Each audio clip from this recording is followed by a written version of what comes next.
We are here. We are back. Indeed. It is time for war. Now, the Emergency, Warriors of free speech are here. emergency podcast. The Warriors of free speech are here to debate and defend. But we back after the show podcast. I don't even know what number it is, but we back for another episode of the show. Bro, we on like 223. No, we ain't that far. We still in the hundreds still. We ain't broke the 200s yet. But we on the way. We on the way. We on the way. We on the way. My bad, 123. Yeah, we on the way. We 123. So, anyways, like all that good shit, all that, Showtime topics. Make sure you subscribe if you're not subscribed already. SoundCloud, Spotify, iTunes, search up Absolute Sure Podcast. You can find it all over there for your listening pleasure. If you're watching live, salute to you. If you're watching the replay, salute to you. We want you guys to be commenting all through the show. We want you guys to be commenting all through the post live shit when you just watch it on your whatever. Because I just want to get everybody's opinion. So obviously you can tell by the title. We talk about Andrew Tate. We talk about the AI rapper, and we got a bunch of other topics to get into as well. Bryce, we'll start off. You have any good things just to start the episode off on a nice note? I ain't gonna call them good things, but okay. I went to the movies. That was the good thing. Seen 2 movies. Dragon Ball Z was pretty decent, but fucking Beast was trash. It was trash. I mean, that's a good thing because it's like going to see bad movies is also fun. Like that was a bad movie, bro. All it was an hour and 30 minutes. Of, oh my god! I mean, what did you? But let's be honest. What did you really think it was going to be? It was like the preview was just a lion chasing them. Like that's essentially what you see in the previews. What were you think it was going to be? Okay, I thought it was going to be more lion versus. Okay, I should even say lion versus Idris because we actually got that. That was nasty. Like literally, it was a 1-on-1. Like step in my square. Like this shit was crazy. I ain't gonna lie to you, but it was more of a drama between him and his daughters. I didn't give a fuck about that. I wanted to know more about the lion. I cared more about the lion than I cared about their fucking family and their mom dying. Like I'm sorry, but yeah, I wanted more lion. I ain't gonna lie. The lion was cool. He was in there, but. Yeah, it was more about the feisty daughter fight towards Idris Elba than like them worrying about a fucking lion. Yeah. I don't remember the last time I've been to the movies. I don't really, the movies. It's like whatever. I'm here for you guys today. I was supposed to go to an outing with my job. I was gonna go to a game, but I said, I gotta get on the pod, man. I can't. You know what I'm saying? I got shit to do. I got real life shit to do. I got people to entertain. I got people to talk to. So we here tonight to get into all that. It's been a great week for me. Had a good time. Uploaded consistently. We in the building tonight, and we're here to talk about like I said earlier, the brother Andrew Tate, the racist AI, and some other topics to delve into. Do we want to get an Andrew Tate shit first? I mean, we can. That's what we all here for today, right? That's what we're here for. So he just made a response to it. I'm sure you probably haven't seen the excuse gaming and shit like that. So you probably didn't even see his video that he made. Our video is like my farewell message to the world. Essentially, like, I'm done with this shit. I got hundreds of millions of dollars. I'm gonna go do good in the world. Y'all can have the internet shit, right? Possibly, potentially a part of his master plan. Because you can imagine how much money he's probably racked up over these past couple months of being super famous, super viral, whatever money he had on top of that. But I digress. So, as we have seen over the past couple of years, once one social media company takes you down, all the other companies come after you as well.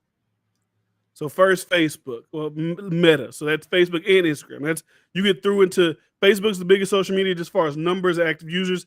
They take you out to Instagram, takes you out to the same company. Boom, you're done there. And then what that leads to in today's day and age is all the other companies gotta be like, well, fuck, they did it. And everybody's pointing at them. YouTube, why aren't you? TikTok, why aren't you? Twitter, why? So then what happens next? TikTok follows, YouTube follows. I believe he's been banned off Twitter, but Twitter, follows as well. So, I mean, I agree. I know that's how it happens. I know that's how it works. I'm not gonna argue that, but I think it's more of a clear targeting and cancellation of certain narratives and themes more than anything by the liberal media, which is still, I think we'll call social media platforms and stuff like that. I think that's really what it is. It's like. We can say it's like, oh, it's pressure from these people, but I don't even think it's that, bro. If I'm being real, like, what pressure is there from, like, what what are we really talking about? When we talk about like little forest fires that happen in media and shit, that's how it was with Trump, right? Like it was like Trump got banned off everything after January 6th, right? I think the only place he wasn't banned on was Twitter. I believe I could be wrong. Some place wasn't banning him. I don't remember what it was. Some place was not banning him. It was just people's going. They found like the most loose TOS type of thing. We banned him too because of this. Like they're trying to do their last little stand, and then they finally swept him away off of there as well. I mean, this is obviously not the biggest one. The biggest one we've ever seen, honestly, in my opinion, is Alex Jones. Like he got wiped off like Spotify. Like he got wiped off. I didn't even know they would cancel people off of. That's true. Yeah, like Visa, like you were saying, like niggas. Like, bro, we got R. Kelly convicted of sexually molesting children, and he's still on Spotify. It's like, what are the standards here? I don't know. But he got like you said, credit card processors, banks, like god damn. And we're gonna get more into Andrew Tate shit, but I like to talk about like what I really feel like the real shit be going on before we get into like the actual person and the actual individual experiences. But I really feel like shit like this be social conditioning for, I mean, obviously the people that they already got trained as they sheep, and then the people that's like, hey, you speak against us, this is what could happen to you. So it's like I feel like it got to be that type of shit, bro. At this point, bro, we know all sides say nasty shit. We see, like you said, what like, all the things like you said. What are the worst shit? Is this the worst shit we should be worried about on social media? Like, should we even be tripping off social media when we see how everybody talks shit, how everybody don't act like themselves? Everybody's nasty. Everybody, right? Everybody's nasty. Even let's pass the nasty shit. Everybody's acting outside of themselves. Like we portray our highlights, everything. Like nothing's really fucking perfect on social media. I see somebody ask the question is like, is social media destroying like our fucking like our people mentalities and stuff? You can point to that. You can point to that. But as a whole, bro, are we really like, is Andrew Tate really a problem? I don't think so. And that's why I think they take these opportunities and these people that, I mean, Andrew Tate matters in the like to certain things, but in the grand scheme of things, they don't really matter. So they use these people as like prime examples of like, hey, what can happen to you? Alex Jones, he kind of matters, but even then it's like, it's more of a like preemptive thing to me, like, nigga, fuck, we ain't even gonna get closer to a Malcolm X or MLK because look what we can do to a nigga like fucking Andrew Tate that's like just talking about some relationship shit. He's not even talking about real fuck. Like, he'll talk about social shit. He'll talk about, economic shit, but he ain't really talking about the nitty gritty of real shit like that. Like, I mean, I ain't saying he not from time to time, but that ain't his main focus, like an MLK or especially a Malcolm X. At least that's not the clips that they grab. Exactly. To smear him. It's not a Malcolm X. We're attacking the system. We're attacking. It's hard to even say that because Kevin Samuels and they talk about like breaking out the Matrix and shit like that. Like, it's not like real direct. Like, hey, I live in this place because governments are corrupt and governments are evil. I've seen a bunch of like little clips like that as well. But everybody says it. Like, everybody thinks the government's corrupt. Everybody. Yeah, exactly. Everybody. The most liberal person everybody thinks the government is corrupt in some way, shape, or form. So that's not even controversial because everybody thinks that. Everybody. Thank you. Great point. Like, why is that even controversial to do? Everybody thinks that. So, what are we talking about? We're talking about messaging, right? Yeah. I mean, it could be that. It could be like, hey, we're banning this person. So now whatever rhetoric y'all was kind of hampering up on, like y'all was kind of getting to a level where y'all speaking about this. Hey, look, we clipped this guy. He was at this level, so we need y'all to taper it back down, taper your language back down, taper your narrative back down.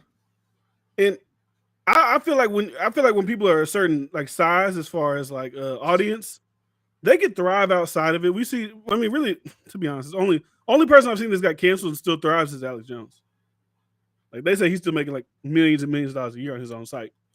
Yeah, I would think the reason that people not thriving is because of their laziness or shit like that, though. Not because they can't. Because even if you had like a few thousand people, bro, that's enough to keep Patreon going.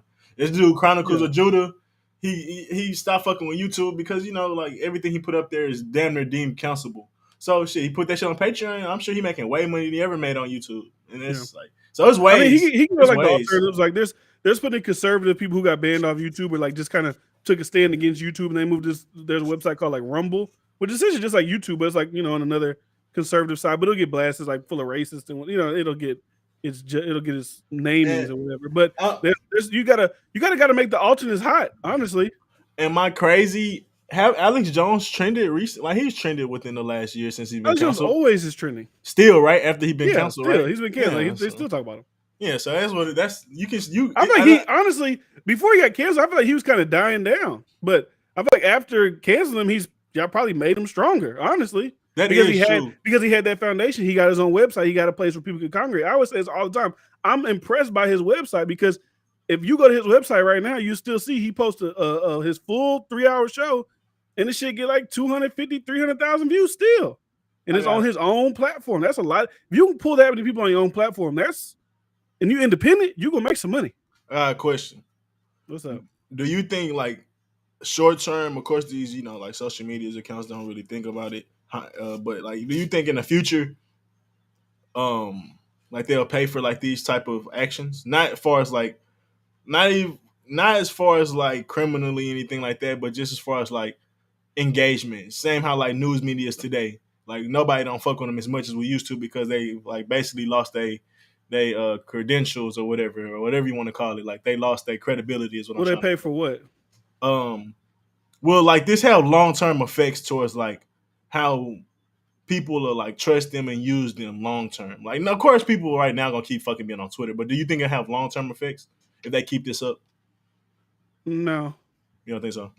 No. Because also the thing too is like a lot of these people, maybe not Alex Jones, but I feel like an Andrew Tate guy, like a lot of his like fame and notoriety isn't always I don't think it's solely predicated on like, people really like him. That's not to say there's not a lot of people that do like him, but a lot of it is like meme type shit. A lot of it is just bandwagon shit. I don't know if he's been around long enough to have like a truly because he got the Hustle University shit. There had thousands of people on there, so I don't know. I'm not talking about like Andrew Tate personally, like he pulling fans away from them. I'm saying like people see like the culture of like they keep canceling people versus like how like Twitch versus YouTube. Like Twitch don't be tripping on being able to play music on there. So people, if they really trying banning the fuck out of people for saying little dumb shit. Yeah, so it's like for some reason some people go to Twitch over YouTube because they try to do this. And I feel like either that's gonna have a long-term effect where it's people like we can't say what we want to say, and like that leads to people trying to find other places to put content. I just think it kind of breeds a opening for like some type of other lane or but I mean think about it when other people try to do these things, when people try to open these lanes, think about this. Like I said, I don't care what you think about it. If you think it's because they'll just label it anything that's not mainstream, like left type shit that tries to create something else that allows people who get banned to go on them. They always call it alt-right, they always call it racist, full of whatever. That's true. But whenever there's this one company, I forgot what they were called, they were trying to do their thing after Trump got banned. When Trump got banned off Twitter and all that shit, he went over there, blew that shit up, bunch of downloads. It was one of the top apps on Apple. And Amazon, who has like an Amazon web service thing where you can make your own websites or whatever through them and be hosted on there because they have 1 million servers. They cut them the same day. Yep. So it's like they could easily just cut the legs out from under you. So it's kind of like even when you try to start it, eventually they can cut the legs out. That's why I said the only other video platforming, other video type thing that I know about is that Rumble shit. That's the only thing. Yeah, and I feel like that only lasts until they get big because even with like TikTok, that was like the rebel kind of app, and they banning people just left and right too, and they might not ban some other shit that's just as fucked up. Yeah. So I think that's a part of the matrix we talk about. Like when they go public as a company, you want ads. If you want ads, you gotta attest to what these ads and what these people will want as far as like representative of their brand. So at the end of the day, everybody end up kind of saying the same shit because everybody want the ad money. Unless you're gonna be out there on your own, unless you're gonna be kind of. Well, I mean, I saw. Yeah. I was on Twitter. I reacted to this thing a couple of days ago. It's like an activist account. It's like Center for Online Hate or something like that. They was literally like they put up a Fresh and Fit video that was like Andrew Tate explains why he moved to Romania, right? And they were like, "Hey, YouTube," and they actually tagged the people whose ads are on there, like Vans, your ad is on this. This is like an obscure company. It's like not probably like a mainstream company, but hey, your brand is on this video with this guy. So they try to do these things because that's like the last time with the ad apocalypse for YouTube. Like, hey, your videos are being advertised on these hateful people or these. There's like actual like when the Coke ad was on, it was like on an actual like really like racist video, not just like a content creator saying something. It was like an actual like some type of crazy type video. But the thing with I reacted to a video today too, and I feel like social media, like our comparisons are just so out there. They're so fucking insane. The H3H3 guy, I don't even know if you know who that is, but the H3H3 guy, he was literally comparing like, because people are like, man, you shouldn't ban Andrew Tate, or hey, if you have a problem with some of these what you consider bad ideas, how about you just debate those bad ideas? That's the way to crush bad ideas, is with your good ideas, right? And he was like, would y'all say, hey, we should allow ISIS to, like, he was comparing him to ISIS in the KKK. I'm like, are we really like KKK ISIS? Is that it was like some people you shouldn't give a platform? And my argument to that is simply, have you done research outside of your form of thinking? Because universities do research on anything, whether it's racism, whether it's oppression. Everybody's doing some research on it, writing books, writing like so. There's millions of fucking movies written about fucking Hitler and the Jews. And same with slavery. Well, I think the difference with that is most of those are written in a negative light, not a positive light. So he said, should we allow KKK to have like a positive YouTube channel about why we should join the KKK, why we should? My point with that is like, you're really gonna compare this guy to that. That's the crazy part to me. He was being disingenuous just to get on H3 part, because he was talking about Gideon and talking about, I don't think you really shined a negative light on that, which is bullshit. And to me, I think even when you bring questions, that's doing a good enough job. You don't always have to be negative about a conversation. Are you questioning what their beliefs are? Are you just being a yes man? And obviously, most people that have a conversation and debate are not being a yes man, because they wouldn't want to have a debate with that person in the first place. So that's why they're giving them a platform to question their beliefs, or to bring up something to highlight what they want to talk about, whatever it got to be with. So I just think H3 don't know what the fuck he's talking about, essentially, because there's too many examples of people being scholars at shit that we would be considered negative. And what are we talking about? Why would they ever study that? Like, what are you talking about? Like, people have the right to do that. People study, like you said, you will talk to fucking killers and serial killers and shit like that just because you want to get some type of window into their thinking. Are you fucking elevating are you trying to market? Am I making them look cool? Am I like making people want to turn into serial killers? I think it's just a conversation people want to have. It's like nobody would go to that. Like, you'll see, this is a big channel, a very big channel. You'll see nobody going over to the Soft White Underbelly channel. I mean, like, why is he interviewing rapists? He interviews rapists, racists, Ku Klux, like active Ku Klux Klan members. He interviews like there's all types of people, right? Incest people, all types of people. But when you watch those videos, you don't think that he's like, that people are gonna watch this like, you know what?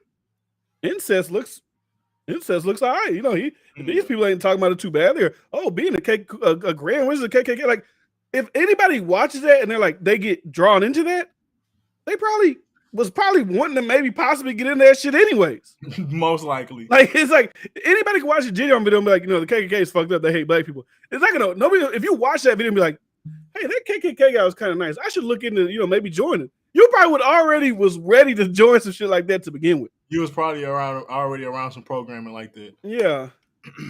Yeah. Oh, that shit's stupid. I don't think Andrew Tate really deserves to be banned. That's his title. Get niggas to click on it and come in. We're talking about why people do believe he deserves to be banned, and we'll discuss why we don't think so. But yeah, I think it's like, it's that thing. It's like, I feel like he kind of shot himself in the foot too, in a way, because he was like, you know, oh man, these clips are getting taken out of context and they're going viral. It's like, but within his Hustle University thing, he wants his people to clip his shit up. That's the plan. Like, hey, y'all make TikToks of me, y'all create the clips, y'all put them out there. It's kind of like, it's like a double-edged sword. Like, your people are the ones putting out the clips, and then it just allows people like H3 or whoever. I always say H3 because he's like, to me, he's the biggest like leftist whatever person that I see on social media. But like, it's easy for them to use those clips now and be disingenuous with them. But you know, you're telling your fans to create those clips. Yeah, I mean, you can't. I don't think you can use that as far as blaming him.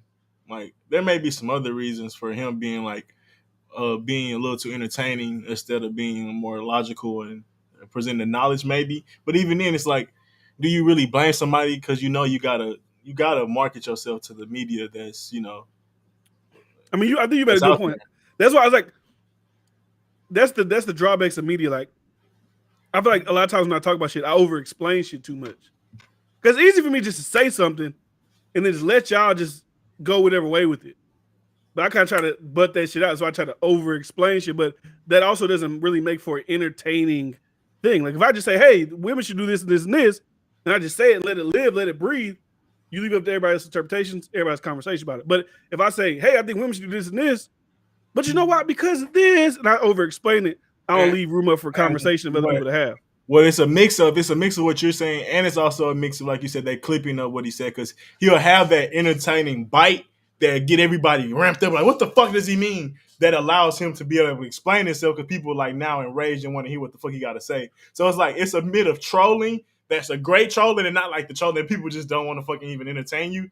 Yeah, trail, like a dumb troll. Like, what doesn't even make any fucking sense. Like, well, why is that the troll? We don't even like, what is that? We don't want to hear that. They'll take that part where he was being clickbaity, where he was being a little bit of trolly, to be more engaging into the conversation later and ignore everything else. And that's even people in general. It's like, I'm not about to listen to the whole fucking conversation. Yeah, like that's just how people are. So yeah, I think it. But even with Charlemagne, like people fucking love him for that. Then they like try to cancel him for that. Like it's you said it's a double-edged sword, but then it's like only for some people, because you can be so disrespectful if you're the other side constantly. Yeah. So it's like I keep bringing up that's what makes it like nasty. I feel like it was so distasteful. Like whenever the Herman Cain is a black man, he was a very successful businessman. Obviously, he was a Republican. The vid was going on. He wasn't fucking with the jab. He died from COVID. He's on his podcast, literally like laughing at this man dying. Like is that the type of those are the people y'all want leading? Like, what's the difference from that and the other shit? Like saying women are property, yada yada yada, and you're just saying it from like a biblical whatever. Like you're literally laughing at a guy dying just because he didn't agree with doing this, and that's socially acceptable. Like that those things don't make sense. That's why I asked, like, who runs the world? That's why the thing says, who runs the world? Who gets to decide what is right and what is wrong? Who decides that? Is it media? Is it the fucking? Because it ain't the people. Let me tell you, it ain't the people. Because if you poll most people on most issues, you'll see that the overwhelming majority of people don't agree with whatever we see is pushed as the right thing to do or the right thing to be. It's a mix of both. Obviously, that's the boring answer. But I also think it's heavily on the people. Because you know what's interesting, bro? The blue face in fucking Charcina, what's her name? Krishan. I'll fuck that all the way up. You said Carcina? I'll fuck. What's her name again? Krishan. All right. So, yeah, the blue face of Krishan, like when you think about them, it's only a matter of time before people actually be like, oh my God, we're appalled. But right now, everybody's chilling. Right now, it's funny. So, it's like, it's cute.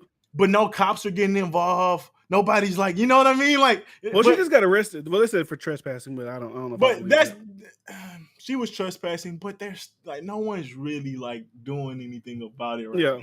Until like something happens, then everybody get outraged, and then that's when the court. So it's like, I be kind of wanting to blame the people, because it's the same with the R. Kelly shit. We let that shit go on forever because no one really cared. But then, you know, they got that one fucking doc that just happened to work because perfect timing, cancel culture, whatever, get them the fuck out of here. Now people care. So it's like,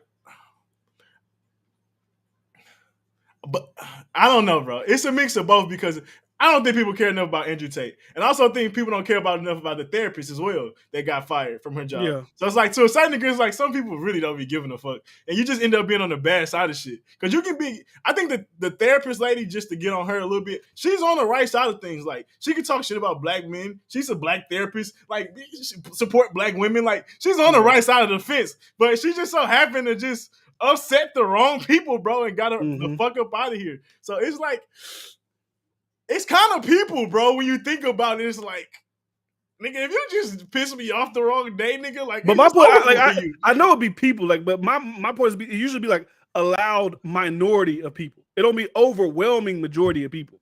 Because, like I said, with the instance of like, let me just bring this back. And this I thought I said, I always bring up like LGBTQ when I think about things, but it's like when I think of the left, their issues that they hate people on is usually Republicans. When I think people on the right, it's still like LGBT shit in school. So that's why I use it as a thing.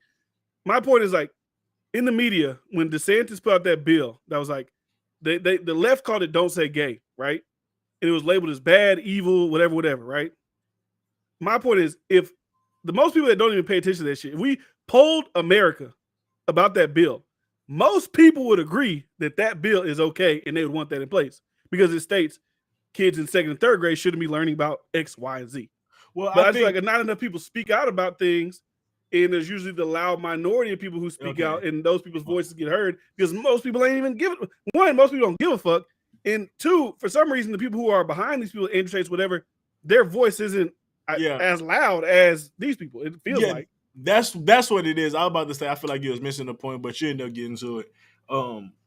I feel like I don't even think it's the minority. I think it's the majority to a certain degree, because they get to put the narrative out before you get to read the research, before you get to know the person, before you get to know what's actually in the bill.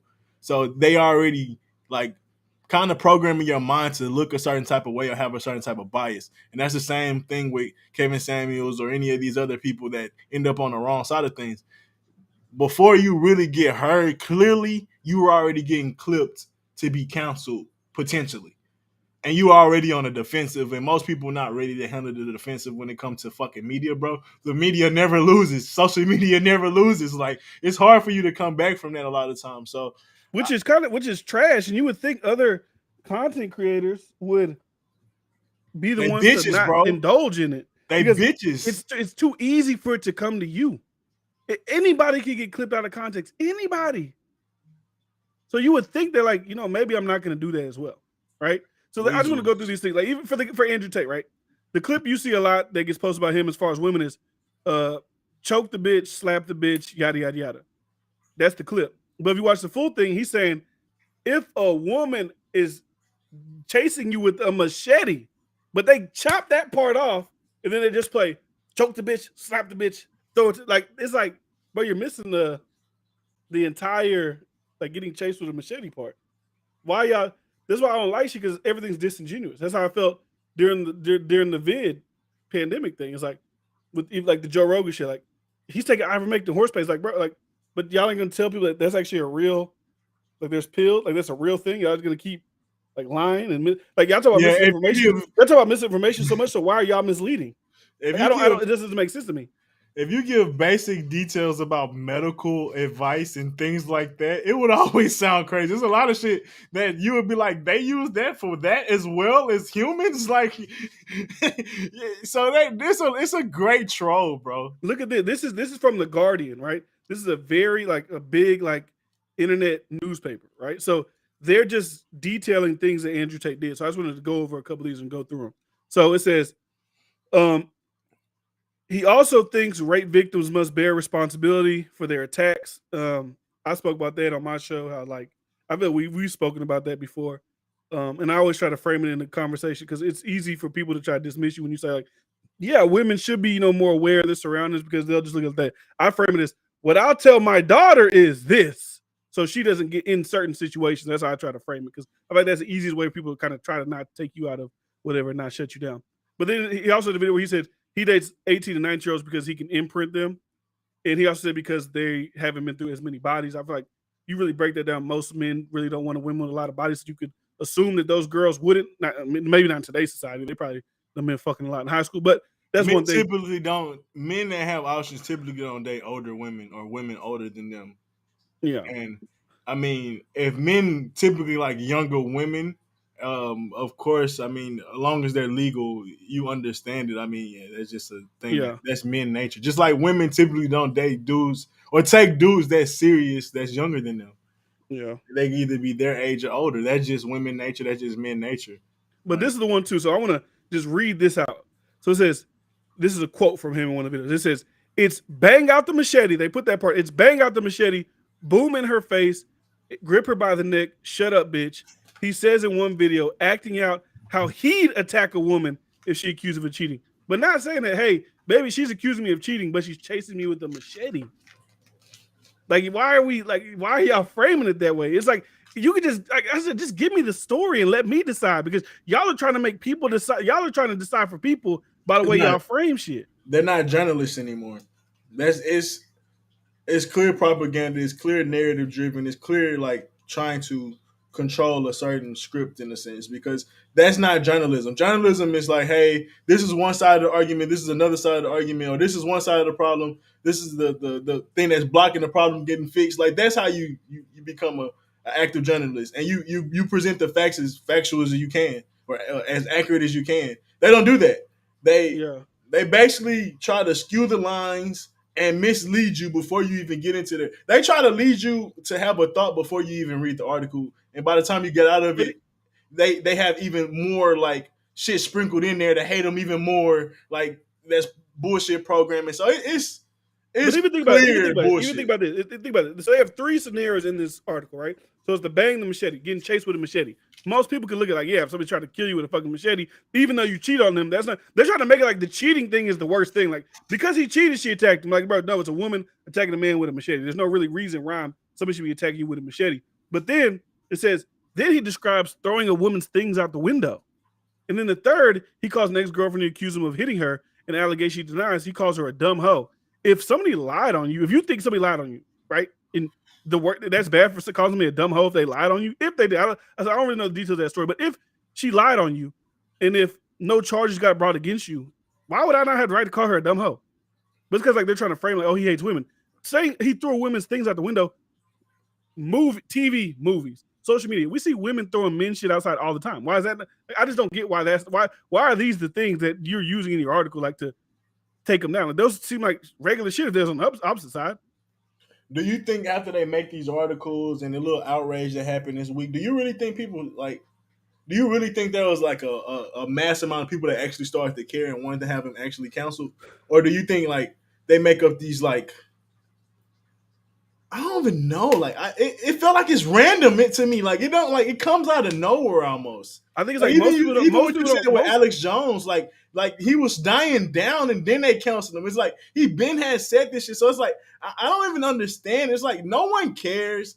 It's not even a like you said. It'd be a minority a lot of times, and even when it's like they get a bunch of people, or when they like make a fuck, even with the R. Kelly shit, nobody fucking care. Like it's not a bunch of people that care. It's just a bunch of people talking about it on social media, and even then, it's like you can get both sides where you kind of be like, well, it might be like 40-60 or 45, whatever, 55, but it ain't like it's 90% people is like, oh my god, R. Kelly's a fucking like, you know what I mean? Like I'm not understanding that to me. Like, and then it's like they use this bullshit out of nowhere, and then just like that's what we use to counsel them. But it's all made up. It seems like we expect the journalists to be journalists, right? So I thought about this today. I thought about the one thing that get used against Andrew Tate all the time is that he is a sex trafficker. He's being investigated by Romania for sex trafficking. He stated in his new video that was a girl that was at their house. The boyfriend knew from America he was there. He called the embassy, said she was being kidnapped. My thing is like this. Journalists at these newspapers, the Guardian, the Washington Post, whoever made stories on them, I feel like they have enough clout and credentials to investigate, reach out to Romanian justice system and be like, hey, it's simple. Hey, is this guy under investigation for sex trafficking? It'd be so easy to debunk that situation. If they could just ask him, hey, Romanian police, is this guy, we see he got arrested here. Is this like a legit thing? Oh no, I don't know. It's just so easy, but why not just do that? Because that's not their narrative. That's not their job title no more. Whoever paying them niggas to be whatever they are, they want this type of shit to go on. Because it's certain shit they allow. It's certain shit that they tell them not to look for. It's certain shit that they tell them to gloss over, bro. And it's certain people they tell them to attack because it's no reason why Andrew Tate should be getting attacked, but then we have other people on the other side. Like we can always say that. I don't want to get into that no more. It's annoying. But I think it's more about it's coming from above. And it starts to be like you can kind of clearly see what they don't like and what they want to be pushed into the future. But whatever it is, this men movement, they are irked by let me tell you something. I ain't gonna lie to you. I don't really believe this, but I can see this being a thing, right? Andrew Tate lives in Romania. To say that this cabal couldn't touch him if they wanted to would be naive. They could if they wanted to. But let's keep it a buck, man. This is conspiratorial. Let's get conspiratorial. One of the leading black male voices in that man space dies instantly. Right? Kevin Samuels, dead. Andrew Tate rises a couple months after. Bang! Get him out of here.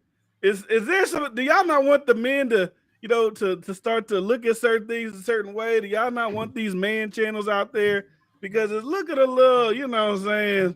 And it's looking a little shifty, man. when Kevin you look, Samuels dead. He had a heart attack, they said, and now they banned Andrew Tate. It's like something's in the water, man.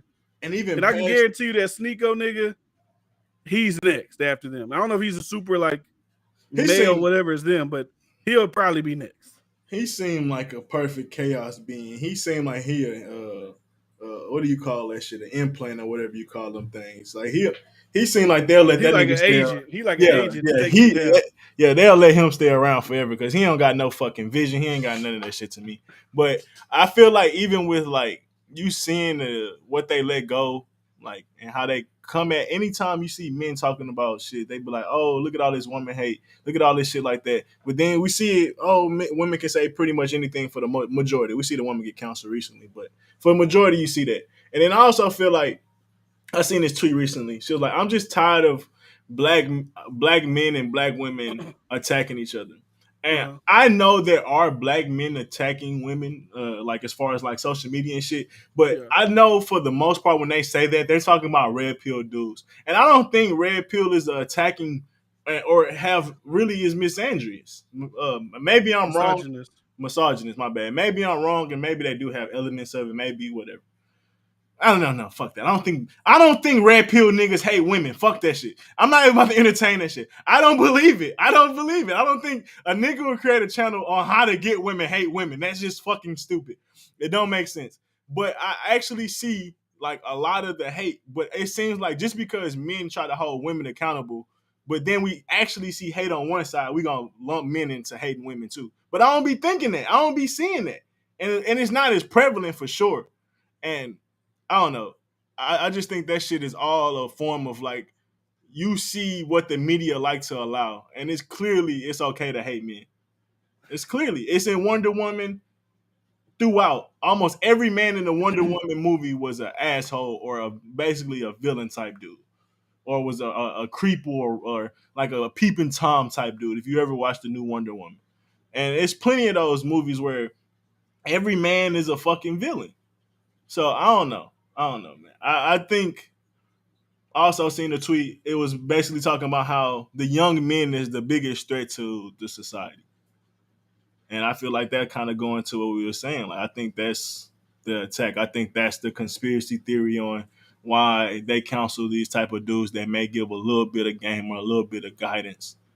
Because shit, the young men of the future is really going to be the dictate how America moves. So I think it makes sense. We just kind of overlook that shit because we think we kind of insignificant. And I mean, that's what we kind of been told for the longest, especially black men, but boys in general. That's why you get this incel culture. You don't really matter. Go work, go be, a cog in our system and just be happy with that for the most part. Find your little happiness. And that's the typical male life. I mean, you can see in a bunch of like old, like even like Jordan Peterson, right? Even a bunch of old Jordan Peterson videos and interviews, they'll like ask him like, why do you think young men, like they're trying to make it like a bad thing that his audience is mostly male? Like you would assume that. It's like asking a woman, like, why is your audience mostly women? Like you would assume that most of our audience is going to be women. So I don't even know why that's a question. And it's like, they don't necessarily even care about the messages, right? They don't really care about Andrew Tate's message. They just care that they feel like he was becoming influential to a mass amount of people. That's what they care. Especially if you ain't got no influence, they don't give a fuck. You can go yell in the corner with your 10,000 subscribers. You ain't really affecting shit. And YouTube will see what you're doing. They'll see what you're saying, right? But as soon as you start like getting a little too big, you get a little bit too much influence, then it's like, okay, now we got to clip. But that's only with black male influence and young male influence. That don't really happen with that's what I'm saying. Yeah, it's only with that type of influence. Because I'll just give him a little clarity. If the thing is, if the argument is we need to ban Andrew Tate because he's influencing young men in a negative way, right? If that's the narrative, then there's plenty of women influencers who, what's it called? They promote whole culture. I think they should be banned because I think they're influencing young girls to act certain ways. I think they should be banned. There's no reason they should be banned. Why Sukiyana and the Amber Roses should even exist. Like I was gonna say Meg Thee Stallion, but at least she fucking raps. Yeah. What the fuck is a Sukiyana and Amber Rose or Kim Kardashian besides her fucking mom? Besides being a fucking known of dating people less famous. Well, not see, I'm because I always get the Kim Kardashian thing. Like, I'm taking her out of it because I'm talking about people who like explicitly like be a slut girl, be a hoe, suck a dick. Like I'm talking about those type of people. No, I know what you mean. She's a reach, but I'm just saying like they all in that same lane of like not being influential, great influences to women, especially Kim Kardashian. Let's just say for the materialistic reasons. Maybe she don't do the whole body, shit. Maybe for the body shit, and like My thing with Meg Thee Stallion, she actually has a talent. That's the reason I was bringing up the difference between like a Meg or a fucking even a Nicki Minaj, where she may have some bad influential things, but at least she has some talent that she fucking works on and shit like that. But then you see these fucking like, what are they really here for? Like, all we know, Amber Rose and Sukiana's and not Ari. What's that other girl that was in that Black China? All we know them for is being pass arounds in the industry and basically being entertaining off of that. Like that, and that'd be frustrating. That's my thing. My main point with saying that is like, okay, because I watch a lot of people. I watch everybody on both sides talking about this. So y'all's thing is Andrew Tate is influencing young males to be misogynistic. They're influencing young males to exhibit X, Y, and Z behavior. Cool. If that's the line, if we're worried about people influencing young people, because like I said, I don't necessarily think his message is like they always like he's directing his message to kids. I think he's just putting it out there and kids are attracted to it, right? The same thing with the whole culture. I feel like there's probably young girls that watch that, look at that, and they absorb it. Maybe I aren't targeting them directly, but they're absorbing it. If he got to go down, people who are saying, be a hoe, be a slut, your body, do whatever you want to do it, do this, do that, and you preach that constantly, I think if we're going to say, be the incel and doing all that, be the super misogynist is bad, these making boys do that, I think it's equally as bad on the women's side of saying, hey, girls, be hoes, do this, do that. Cancel them too. They need to be out there. I don't want them there. I don't want to have influencers telling girls to be hoes. If you don't want him telling women they should be property or whatever the fuck he's telling them, I don't want influencer women on there telling people they should be hoes. So they all got to go. If we're going to say they're equally as bad, they got to go. I agree. You know what I noticed? They got to go. This is a B Neil take, not a absolute. You know me. They don't want these hoes to have pimps. That's what's apparent. They don't even want the young dudes to have, influential dudes to teach them the game. That's what's apparent. They want everybody to be out here just loose hoes so they can pimp them out. They want these young women to be out here to be easily pimped because let me be real. Let me stop being funny. Single environment or single culture is more better for capitalism than the family household, all that shit, because people save money, all these other different things. They think about what they spend. They're kind of cautious and cognizant of it. You have more control when you have a bunch of single people, no guidance, no respect for culture, no respect for religion. So they disrespect religion. They disrespect past like things that's traditional, because like what being a real man, that's toxic. Being a husband, reshape what you really should expect from a wife. Like they don't respect none of the traditional shit and how it used to be. They at least they want to mold it and shape it up, even if they gonna use it at all. So what the fuck am I saying? What the fuck am I saying? Like I said, they don't want nobody to have no motherfucking guidance, which I'm being funny and saying they don't want nobody to have no pimps. They don't want nobody to have nobody that's going to lead them and teach them what to do and tell them what to do with discipline and shit like that. They want these young girls to be out here hoes, and they want these young dudes to be weak and broken so they could do whatever they want to these dudes too. It's like, nah, go work 50 hours and still get niggas ain't getting $7.25, but get $15 an hour, which niggas was making 10 years ago for the same goddamn rate, whatever. Yeah. So I'm being funny, but the thing about I was thinking about why you talking. I was thinking about my take is people will find my take controversial. They'll say, "Oh, so you're trying to restrict what women can do?" Like if the only thing the women empowerment in your mind is just being able to fuck who you want to fuck, that is not women empowerment. If you say like, "Hey, ladies, let's get out here," some people disagree with this. Like, "Hey, maybe you shouldn't have a full-time career, be focused on that. Maybe you get a family and do whatever. Just depend on whatever your values are." But like, if the message is be hoes, suck dick, live your life, girl, fuck who you want to fuck. People on the side that are like the left, they'll probably be like, no, that is a good message. No, you shouldn't. No, we need to keep them here. We need to speak sexual liberation into women. It's like, bro, no, we don't. No, we don't. If we worry about abortion, we want to be preaching that people should be fucking everybody. Abortion's gone in certain places. I agree Now, let with me you. tell people, abstain, be chill, be I agree with relaxed. you. I agree with you. My kind of argument to them is like, well, why you want to let young men be free as far as how they look at women and how they view women? If women can look at men as being objects and not taking them serious and hating men and just using them whenever they want to, maybe just get a child out of them and still be a single, like however the negative thoughts they may think. I don't need a man, all that shit. Why can't men have their own narratives and be like, well, if it's hot girl season, I ain't taking these bitches serious season. Why can't men have their freedom to feel and think how they want to have?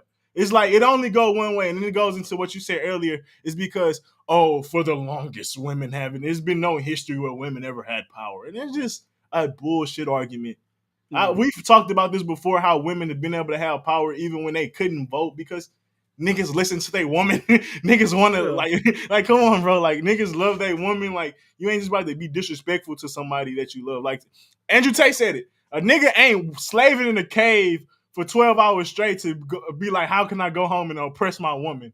Like, he's not doing that shit for that reason. He's doing that shit because he loves his family, he loves his kid, he loves his wife, and he's sacrificing himself for that. So that's the average man. But even then, let's talk about the last 40, 50 years. From courts, from women basically making the same amount as men, all these other different things.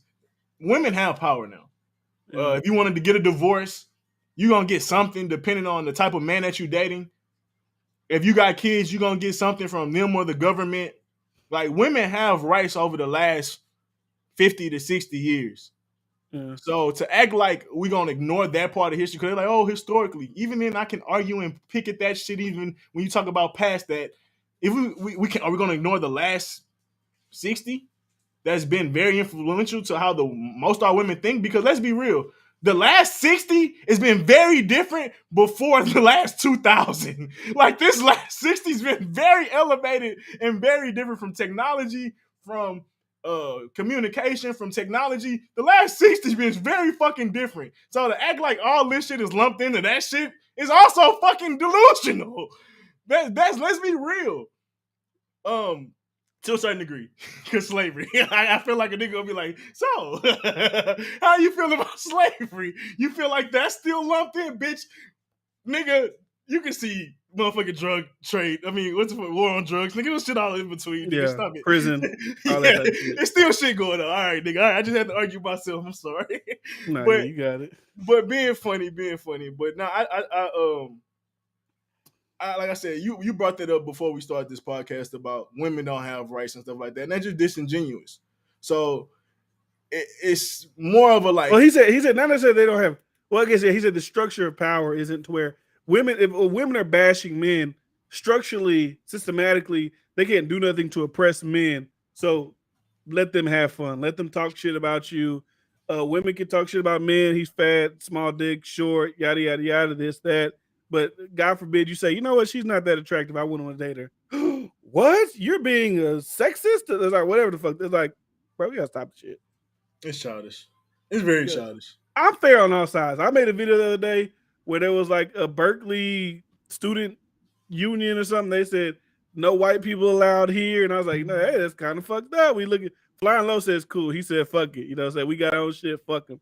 But I'm just trying to keep it even. Like, hey, what if, I'm just trying to keep it even. But I mean, plenty of white people tell us we ain't allowed and shit. They make their own rules. You can't wear Jordans, or you can't wear typical shit a black man would wear, or you gotta have a certain credentials or resume that would only come from a certain pedigree of lifestyle. Like they know how to do it. Oh, you want a bank loan? Oh, well, you get this much interest because your parents had bad credit. Like they have their way still to denying us. So I agree. If we want our own shit, I think it's cool, and I don't think black people should be begging to be in that shit. If they want to keep their shit secluded, good for them. I don't give a fuck. I want some secluded shit too. Leave us the fucking alone too. I don't blame That's what it was. It was black people shit. It was black people shit, and there's ain't no white people allowed. But I don't know. I like to keep shit consistent. I like, bro. If that shit happened and it was like a white people in Alabama that was like, hey, the University of Alabama, no blacks allowed. Hey, if you bring a black over here, they can't be in the common room because the white people gonna feel. Nigga, that should have been on every fucking news station. That should have been on every goddamn thing. It's the same thing we talking about with the women. It's like, hey, women can talk shit, men can't talk shit, but it's like, oh, it's because I just like to keep shit consistent. That's just me. But Yeah, everybody got their own opinion. It's a historical context that come with that type of conversation, though. Because when you start talking about black people being banned, you start thinking like, oh, these motherfuckers gonna hang you if you even around.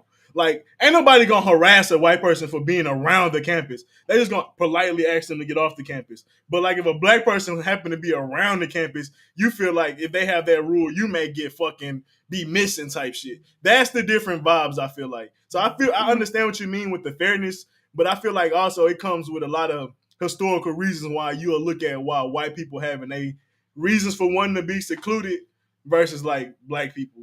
But then you'll get a feminist say the same shit about the men and women dynamic. They're like, well, yeah, because women could never. That's historical. They'll just hit you with that shit. Have your women only gyms and watch that shit die because women want to be looked at. Do what you do. Have a woman's only league. They about to clip that shit. That shit niggas gonna clip.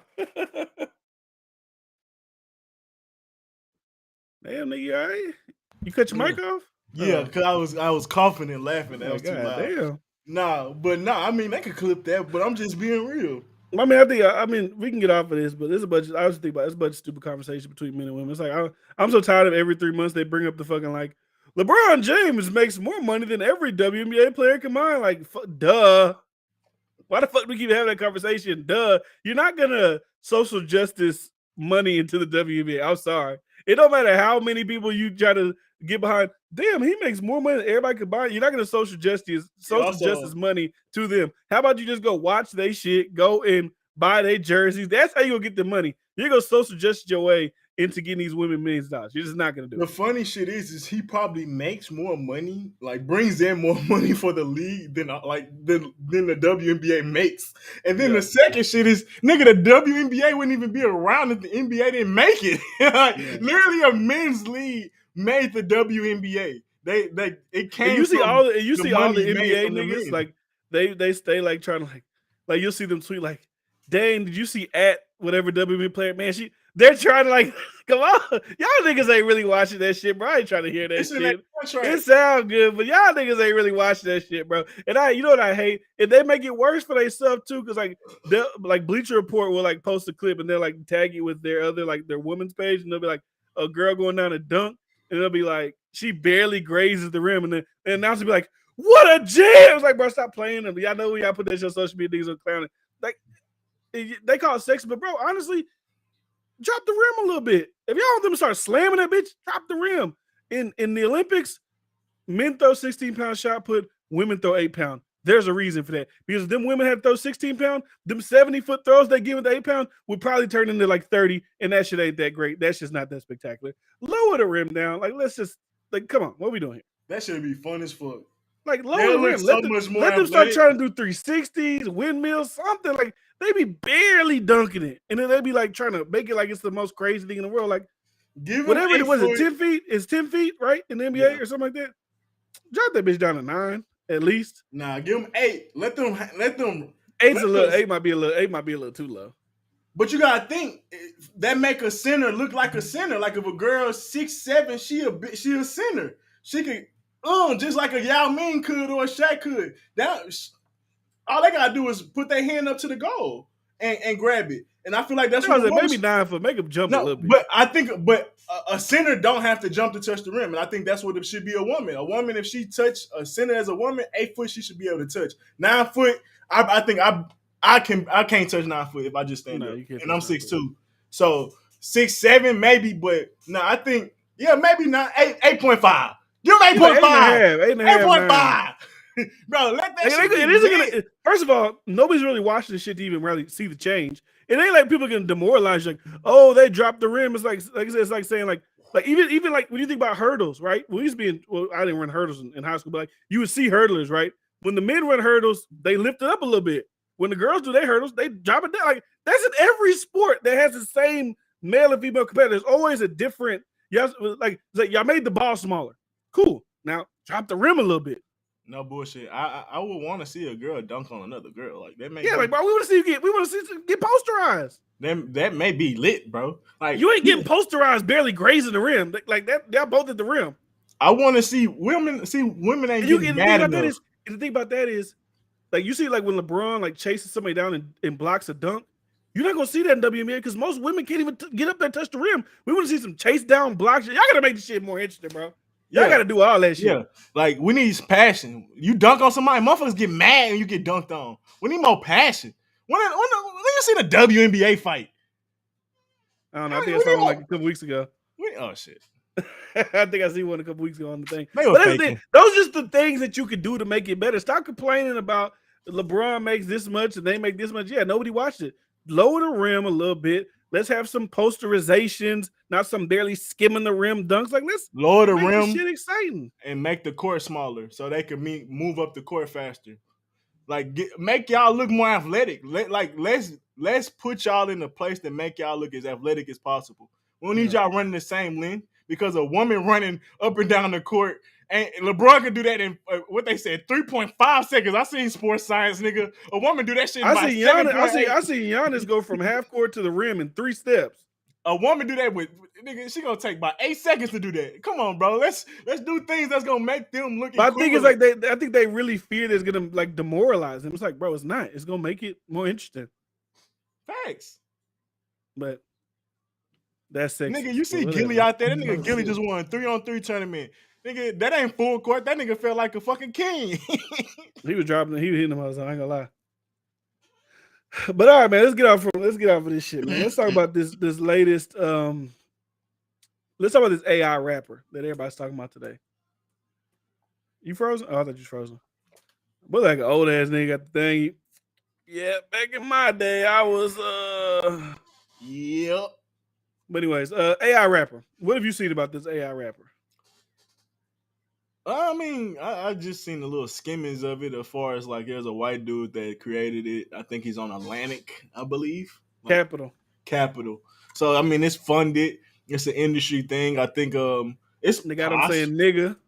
He say nigga, and I'm thinking this is the wave that they may try to push because I seen somebody tweet that they already got dudes being AI producers that make make beats every 5 minutes like with ease. So it's like they make these AI rappers. You may not have cheaper. Seen this already. You may not have seen this. Capitol Records severs ties with AI rapper, issues apology after facing criticism for gross stereotypes of the black community. So it's already been dropped from his label after a day of being signed because people's outraged. It's like, why is this? They're saying they're calling it digital blackface. All these things. They're like, whoa, maybe we fucked up, and then they dropped them. No, that shit is weird. We talk about people on GTA and like RP world be talking about that shit. They're like, y'all come on here and start acting black. That shit weird. That shit racist. Yeah, it's different when you start making a lot of money off that shit too. Yeah. So it says, we offer our deepest apologies to the black community for our insensitivity in signing this project without asking enough questions about equity and creative process behind it. So I mean, that's Bruce like, oh, y'all let these white people program this and they're gonna benefit off of this, but y'all are taking it from a black, stereotype rapper.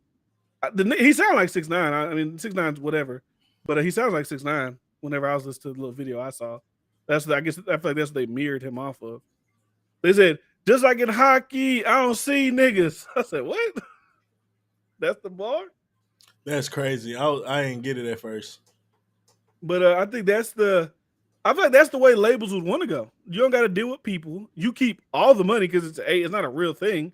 You probably give the programmers a little bit of the money, but I can see that being a wave I don't know if it's going to work now, but I can see a wave that they was trying to implement. They would want to implement as far as having the most control over the rappers. Don't got to worry about rappers dying too early to capitalize off of that. They can do whatever they want to do with them. Like he literally has a song. Mika's first single on the label was Florida Water, which featured Gunna and then a gaming streamer named Click. So I just feel it's a little disingenuous though from the label because like nigga, y'all knew that was y'all we didn't ask enough questions. Get the fuck out of here. What do you mean? You knew this nigga vibe and his character when he made them. Y'all heard songs he made before he made them. Like it wasn't like you just was like, hey, this is a brilliant idea. He came with this idea. He had to have demo tracks and shit like that. This thing has been around for a while. I've seen people like it before it got signed. It amassed 10 million followers. I don't know who's following this thing, but it got 10 million followers on one of the social medias. But there was a group. They're called industry blackout. This is the statement they made to Capitol Records. They said, "It has come to our attention that your company has decided to partner with Factory New on signing the artificially designed rapper FN Mika." They even did a little thing, like all new rappers got their little acronym in front of their name, like GG, Joko, or OTF. Like they try to even do that type of thing. But while we applaud innovation in tech that connects listeners to music and enhances the experience, we find fault in the lack of awareness and how offensive this caricature is. It is a direct insult to the Black community and our culture, an amalgamation of gross stereotypes, appropriative mannerisms that derive from Black artists, complete with slurs infused in lyrics. The digital, they be using these damn words, boy. Effigy is a careless abomination and disrespectful to real people who face real consequences in real life. For example, Gunna, a Black artist who is featured on a song with FN Mika, is currently incarcerated for rapping the same type of lyrics the robot mimics. The difference is your artificial rapper will not be subject to federal charges for such. For your company to approve this shows a serious lack of diversity and resounding amount of tone-deaf leadership that's simply unacceptable and will not be tolerated. We demand this partnership be terminated. A formal public apology is issued. FN Mika removed from all platforms. Furthermore, all money spent by Capitol Records and Factory New for the project will be allocated to charitable organizations which directly support Black youth in the arts, as well as marketing budget for Black artists signed to Capitol Records. We look forward to your response and compliance. They got the demand that y'all got to pretty much ban him on some Andrew Tate shit. He got to go. And all money y'all was going to give him to market this thing, market it to real Black artists and youth. And yeah, I hear that. That sound like a lot of bullshit. It sound like a lot of artists and old people that got their old money already tied up into the old fashioned artists, real fucking people. Is not looking forward to trying to change and do something different. And I think they kind of had a strike towards like, nah, we're not fucking with that shit. That's what I'm thinking it is. Of course, like he got the little buzz and shit like that, but I think what they're talking about how it's like Black appropriation or how it's like it's gross, like just gross negligence towards the culture in a sense. I think they're trying to create a culture around that you shouldn't even bring the AI thing around, even if you did it the right way, even if you did it classy. I think that's really what that message is about more than it's like we care about the young Black people. Especially for labels that have like historically been known for fucking over artists. It looks like another tactic to push out artists to like implement something where they can kind of take all the money. But my thing too is like, this is why I keep saying like music is bullshit. Like they really like music is being so diluted into bullshit that they really thought this was gonna work. Because as I feel like the music industry, like it's no real like shit going on. It's all fabricated shit. It's like this week, right? And I probably get a lot of shit with this with the barbs, but like Nicki Minaj went number one with her single, right? The Super Freak. That shit that's funny. Clearly like bullshit. That song is gonna fall so hard from number one. It probably dropped to like 30, 40, 50. I would assume. I don't think people genuinely listen to it. It's all a marketing tech. Now, if your thing is like, hey, I just want to go number one and then fuck whatever it does after that, that's fine. That's cool. But that's not a genuine number one record. Like I wouldn't even want to celebrate that. Yeah, that's just the culture. It's just like get number one the first week. After that, I'm done. Nah, I'm laughing because I was gonna bring up. Salute. Salute. I was gonna bring up the song Motorsport. I was like, I feel like that era, along with a little bit of more Migos shit, was like even like a Nicki Minaj only song, like with Drake and Lil Wayne. I feel like that was like the clear, like music is getting lazy. And like it's like let's just try to find something that's gonna be an easy hit. Like, cause I feel like back in the day, our hits, when I talk about Kanye and shit, our hits used to be actually good music. Now it's like, nigga, what can we make go viral? And I was wondering, like, can you think of an actual era? But even then, you like, I think it's certain artists too. Like you said, Nicki Minaj, that song now, even songs back then. So I think it's been like the last 5 or 6 years. Like obviously, Lil Pump's in them too, like where you get that shit, but. I don't know. Do you think it was a little before that or after? He said Drake started that. Drake started it? He was a part of it. He's a part of it. Like him trying to do the left foot slide, even though I do like he's that definitely song. A part of it. But it's like we see that going on. I'm not gonna dispute that. I'm not gonna say like, yeah, they all do that. I'm not gonna dispute. It's like, but everything is just skewed. It's like everything is like all these numbers to me are fake nowadays. All this bullshit. It's like I keep seeing them posting this thing about NBA YoungBoy, right? It's like I don't even want to really get on to him, but like I just keep seeing people post it. Like NBA YoungBoy is the artist with the most entries in the top 100 this year with 27 songs. It was like, bro, he dropped like 15 songs with the baby. And he dropped 30 songs on his thing. We know most popular artists, they first week, pretty much all their songs are going to chart. So that number is still like disingenuous. That makes it seem like he dropped 27 like hit records. You know what I'm saying? It's like what's it? Drake will drop an album, right? And it sounds good. Like Drake has 6 songs in the top 10, but like, yeah, it's because that's what everybody's listening to at the moment. But we'll see next week they'll fall off. Nobody's maybe listening to 1 or 2 as far as what'll be the hit songs. But like all the numbers are like kind of disingenuous. I know I'll be talking about numbers a lot, but like when it comes to good music, the number shit don't predicate new numbers. Now when I'm talking shit about like people who make good music, like i.e. a Kendrick or i.e. a Drake, then I'll bring up the numbers in conversation with those two guys. But most people, it's like, come on. And I feel like, and let's go back to the AI rapper. Like that was clearly like they're seeing the trends of music. Nobody really gives a fuck. Let's try this bullshit. This might work. Yeah, that's definitely what that is. And I think it's a lot of people don't have a backbone in the industry of like hip hop, especially like mainstream hip hop, because these niggas on Joe Budden had the nerve to talk about that Her song being like a decent song. I'm her. And it was like, ain't that like the new vibe, the dance song? It's like, just because she did that style, just because she did something similar, it's like, oh, we're gonna give her credit for that. It's like, we've heard people do it better. And the thing about that is she has better songs on the album than that. That's true too. There's better sound on the album than that. That's true. I get Drake did it, right? I get Beyonce did it. Everybody don't gotta do it. Well, my biggest thing is more about how these dudes, I feel like they should have been a little more critical, maybe, but I think they're trying to be lenient to the new style, because they was even making fun of the light skinned dude. I think is it Ish? He was like, who you was with? He's like, you must have been with some hot girls. Because he was like, yeah, I listened to the album. I was like, you listen to it? He was like, yeah, I fuck with this song. He was like, everybody was looking at him, but I feel like, I said the mainstream media not gonna talk bad about shit like that, but I don't know. Yeah, nobody's gonna say that. Nobody's gonna say that makes song sound it's trash. But like, it's trash. Same with like motorsport though. Same with like I like motorsport. The verse on there, at least I like Nicki's verse on motorsport. I think it was good. I'm not mad at the song, but let's be real. A lot of the shit that was microwave. Motorsport is just an example. It was a lot of microwave-esque songs coming out in that time that was just like, we're gonna think of a fucking cheesy ass hook or catchy ass hook, but it ain't even really good music. It was real, it was real basic shit. Like motorsport. Like it's some shit that you listen to the club. But that thing is sport. Like it's not like a sport. Like it's you a dork. Never been a sport.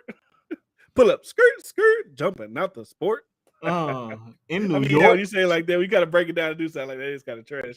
Like, but even a lot of shit.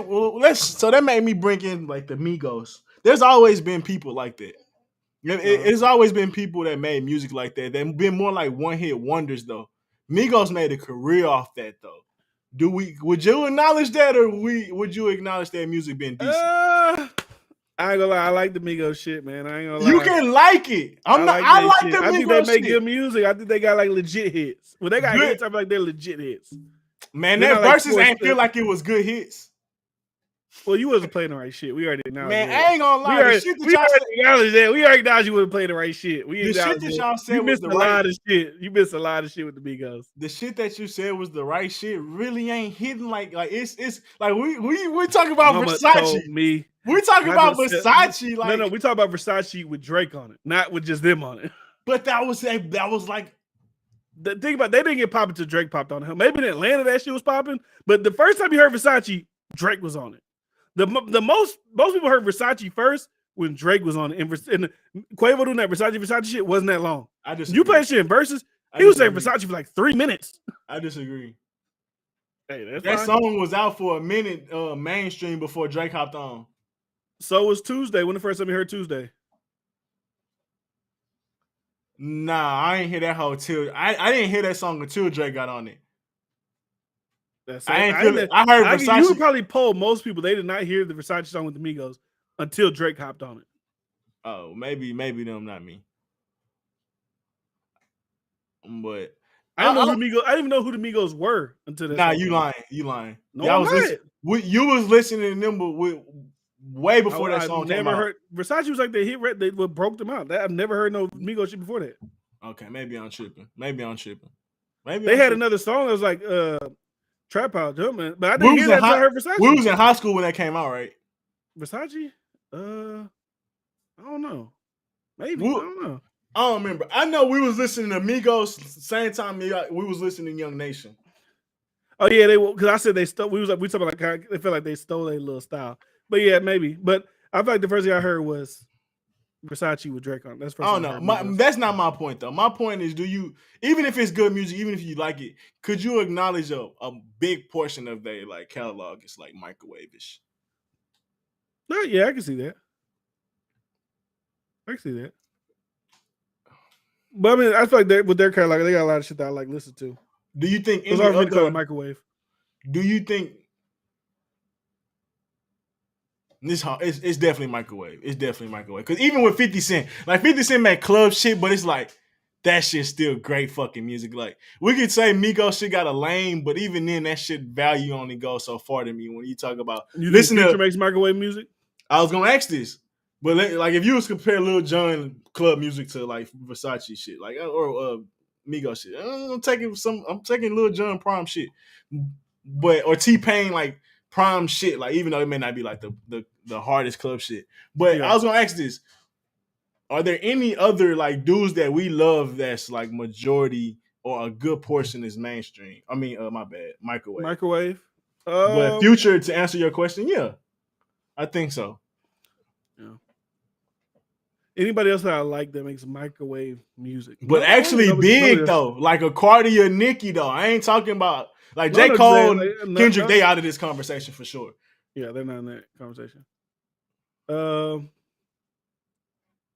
mean, some people say that Drake's last couple albums got microwave shit on. I don't think so, but they got some. People say that, not the majority. Yeah, I don't know. I can't think about it. I mean, I just really just like the Atlanta type shit, like the Migos and maybe some Future shit. I'm gonna be real. You want to know some microwave music? Here we go. Young Boy. Oh, well, that's the name of it. That's some microwave shit. It's like, yeah, I mean, I just want to keep getting on to him because we talk about him like every week. But it's like I said, it's 27. Young Boy has 27 songs that have hit the Billboard 100. You can't even name 3 of them hoes. So that's like the epitome of like microwave music. But I don't know. I was just thinking of like, because I think we got consumed around a lot of that. I can say DaBaby makes microwave music. He got a couple pocket hits, but a lot of that shit's just microwave shit. It's like it's formula. Maybe not maybe formulaic. Maybe it's like formulaic. That's what I consider microwave. Okay, formulaic. That's what I consider. Microwave don't mean trash to me. I don't think Weeknd is microwave music. I don't think Weeknd would be microwave. Khalid, I don't listen to. I don't listen to Khalid enough to know. I just know like the hits he got. That's like white girl Coachella, like laying in the beach or laying on a beach towel type music. I don't listen to shit like that. But I love that. He sings good. He's got the hit records I like. I'm not trying to diss him, but like that is the shit I'm like just clicking on. French Montana, yeah, French Montana only got like you only acknowledge French Montana hits. You don't say he got any classic albums. You don't say he got any like whatever. If French Montana ain't throwing out a hit, the record nobody gives a fuck about. Like so, most shit you can say is microwavable. Yeah, and I think when you see people like, to get to my bigger point, I think when you see people like Migos, you see people like Future able to thrive on a big part of that being microwave. I'm not going to say it's the whole thing with neither one of them. I think other people will say, "Why I got to try so hard," or if that's the main focus, or even the industry, I feel like they make that the main focus. Of like, well, this song made this, do it like that. Do it like, let's make these type of songs. It's easy, whatever. And I feel like everybody starts to be focused towards that. And I think that's where we go back into the numbers being low, to people not being invested in music. I think it's like you start to see them people pop off and make it. And then other people like, well, I can make it like them too. Like, or even people that have been successful. It's like, well, if that's the new style, shit. I only got to try as hard. Yeah. Back in the day, I was having to like Like think about this. Like for example, like a nigga like Drake, right? Drake can look at it like, bro, back when I came in the game, like I had to make a Take Care. I had to make a Nothing Was the Same. Now, I don't really got to do that shit. I don't really got to try that hard to. I could just package some shit together, a couple of vibes I made with 40, and kind of just throw it out there. People gonna fuck with it. Ain't no competition out there like that. Like it's like I don't really got to do too much. Like it's not the same. It ain't the same game. So, I mean, I think that all plays into it. We talk about that shit all the time. That shit plays into. That's like I said. That's why I feel like they try to go with this FM Mika shit. They trying to it's it's new, it's tech. The fucking idiots are gonna love this shit. Like who would really listen to that shit?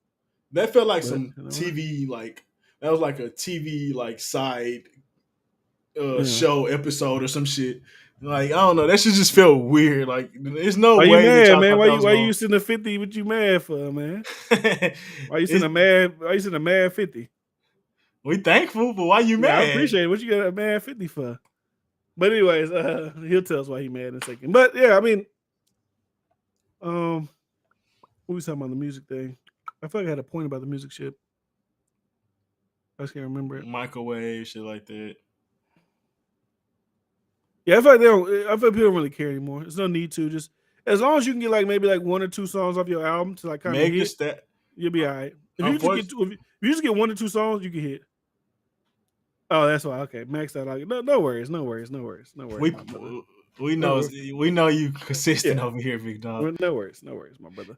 But yeah. I even feel like elements of Meg Thee Stallion shit was, at least her albums, of course her singles are microwave, but even parts of her albums and her lyrics she not trying. She not being creative. She just know I can just basically mail it in. All I gotta do is bring this certain type of style. Boom. What else I gotta do? Same with the baby. It's like you said, Drake, Kendrick, J. Cole, even a few other artists in that era constantly, even Kanye's kind of reinvent themselves, constantly looking for new sounds, constantly looking for new themes. But these dudes now, it's like the baby. I'm gonna stay the same. Future. It's like what? But it's not. Is it their fault or is it our fault? Because it's still incentivized. Like they could do the mediocre shit and still go get $100,000 for a show. They can still go get play out festivals. They can still. I think that's the thing. I think what this thing has taught me is a lot of people don't fuck with these artists the way we think they do. That's why you don't really see a lot of artists go on tour, because a lot of artists can't go on tour. That's why a lot of niggas just Lil Pump in France. Yeah, he was in Japan or some shit. Yeah, that's why they just hop on festivals, because when you do a festival, the audience is already there, and like I at least got 3 songs they probably fuck with. So they just do. It's less work. I don't got to travel around to every city. I just got to fucking go here, pick up. I don't know how much they get paid to do festivals. Pick up this bag, and then keep it moving. The audience is already there. I don't got to worry about getting embarrassed by not selling tickets. I don't got embarrassed by none of that shit. To answer your question, I think it's the artist's fault though. I think they got lazy. They got used to mailing it in, and they shit ain't hitting. They shit ain't lasting like that. Versus like when they felt like it was a challenge to stay relevant, and you couldn't just make some easy music that was just gonna sound good on radio. I feel like it inspired people to be a little greater, at least the great rappers. It inspired them to be great. But even like some of our young dudes that we be saying, like Roddy Ricch, why they ain't really made that leap? Many artists, we be like, why they ain't really made that leap? Because it's like these dudes got to become superstars basically off social media without even having to do shit. Like Lil Yachty became a superstar before really even having to really drop any music. Like Drake wasn't on to Take Care before he really was like trending socially. And I feel like that should be the bigger the difference. And I think a lot of these young dudes, a lot of people, even old dudes, got used to the new eras and new ways too. And I think that's a part of why. I think that's because they're fucking with people. They're rewarded for it. That's what I'm saying. They're rewarded. It's like, bro, if I get on the podcast every day, and I could just be mundane and fucking boring, and I'm gonna still get 100,000 people to listen to this shit, and I'm gonna still get $1 million a year, you might fall into that because you're like, well, shit, I just gotta do the bare minimum to make it. It's like when you at work, when you know certain shit you can get away with at work, you just start doing the bare minimum shit. Because you gonna keep getting a paycheck, nothing's gonna really change. your longevity now, future wise, there's only a certain amount of time you keep mailing it in, unless you're already an established superstar. Like these young guys, we're seeing them careers going from this to dead faster, whatever. They're fine with having a year and a half of festivals and bags and jewelry, and then they're kind of dead after that. I think it's playing more than just the young dudes. Kanye is not as big as he wish he could be as far as impacting music. I think Drake wish he could. I was listening to. I don't know about that. I think Kanye is still bigger than a lot of people. Bigger, but he got niggas following him from state to state to state, listening to the same album every goddamn day. Obviously, he's the one of the GOATs. But we know this is a thing of talking about ego. He hates that Drake is even in the competition with him. Yeah. But I still think they fall into that not so much Kanye, but I'm just saying, like, I think they want to still be big, but then they fall into that easy shit. That's all I was saying. But I think if Drake got shitted on like really bad for this, like if people like this is the most horrible Drake shit that we've ever heard. This nigga is trash. Like if it was like overwhelming, right? Maybe it was overwhelming. I don't know. I would assume that the next album he puts out, he's gonna think about what he puts out next. But when everybody's like, "Hey, this is some good shit. Fuck it, hey, we rocking with it. I got a couple classics on there. Got a couple of this." If they put out some shit like this is horrible, they'll probably, you know what? Either I'm just gonna retire, like I'm done with this shit. Fuck it, or maybe I'll try a little harder this time.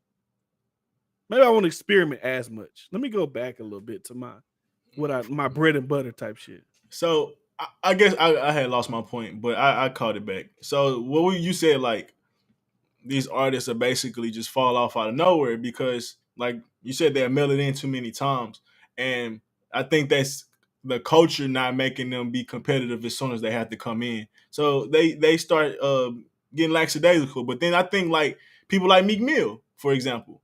He was talking about, I ain't know y'all niggas doubted me. If I count, it was at least 5 times.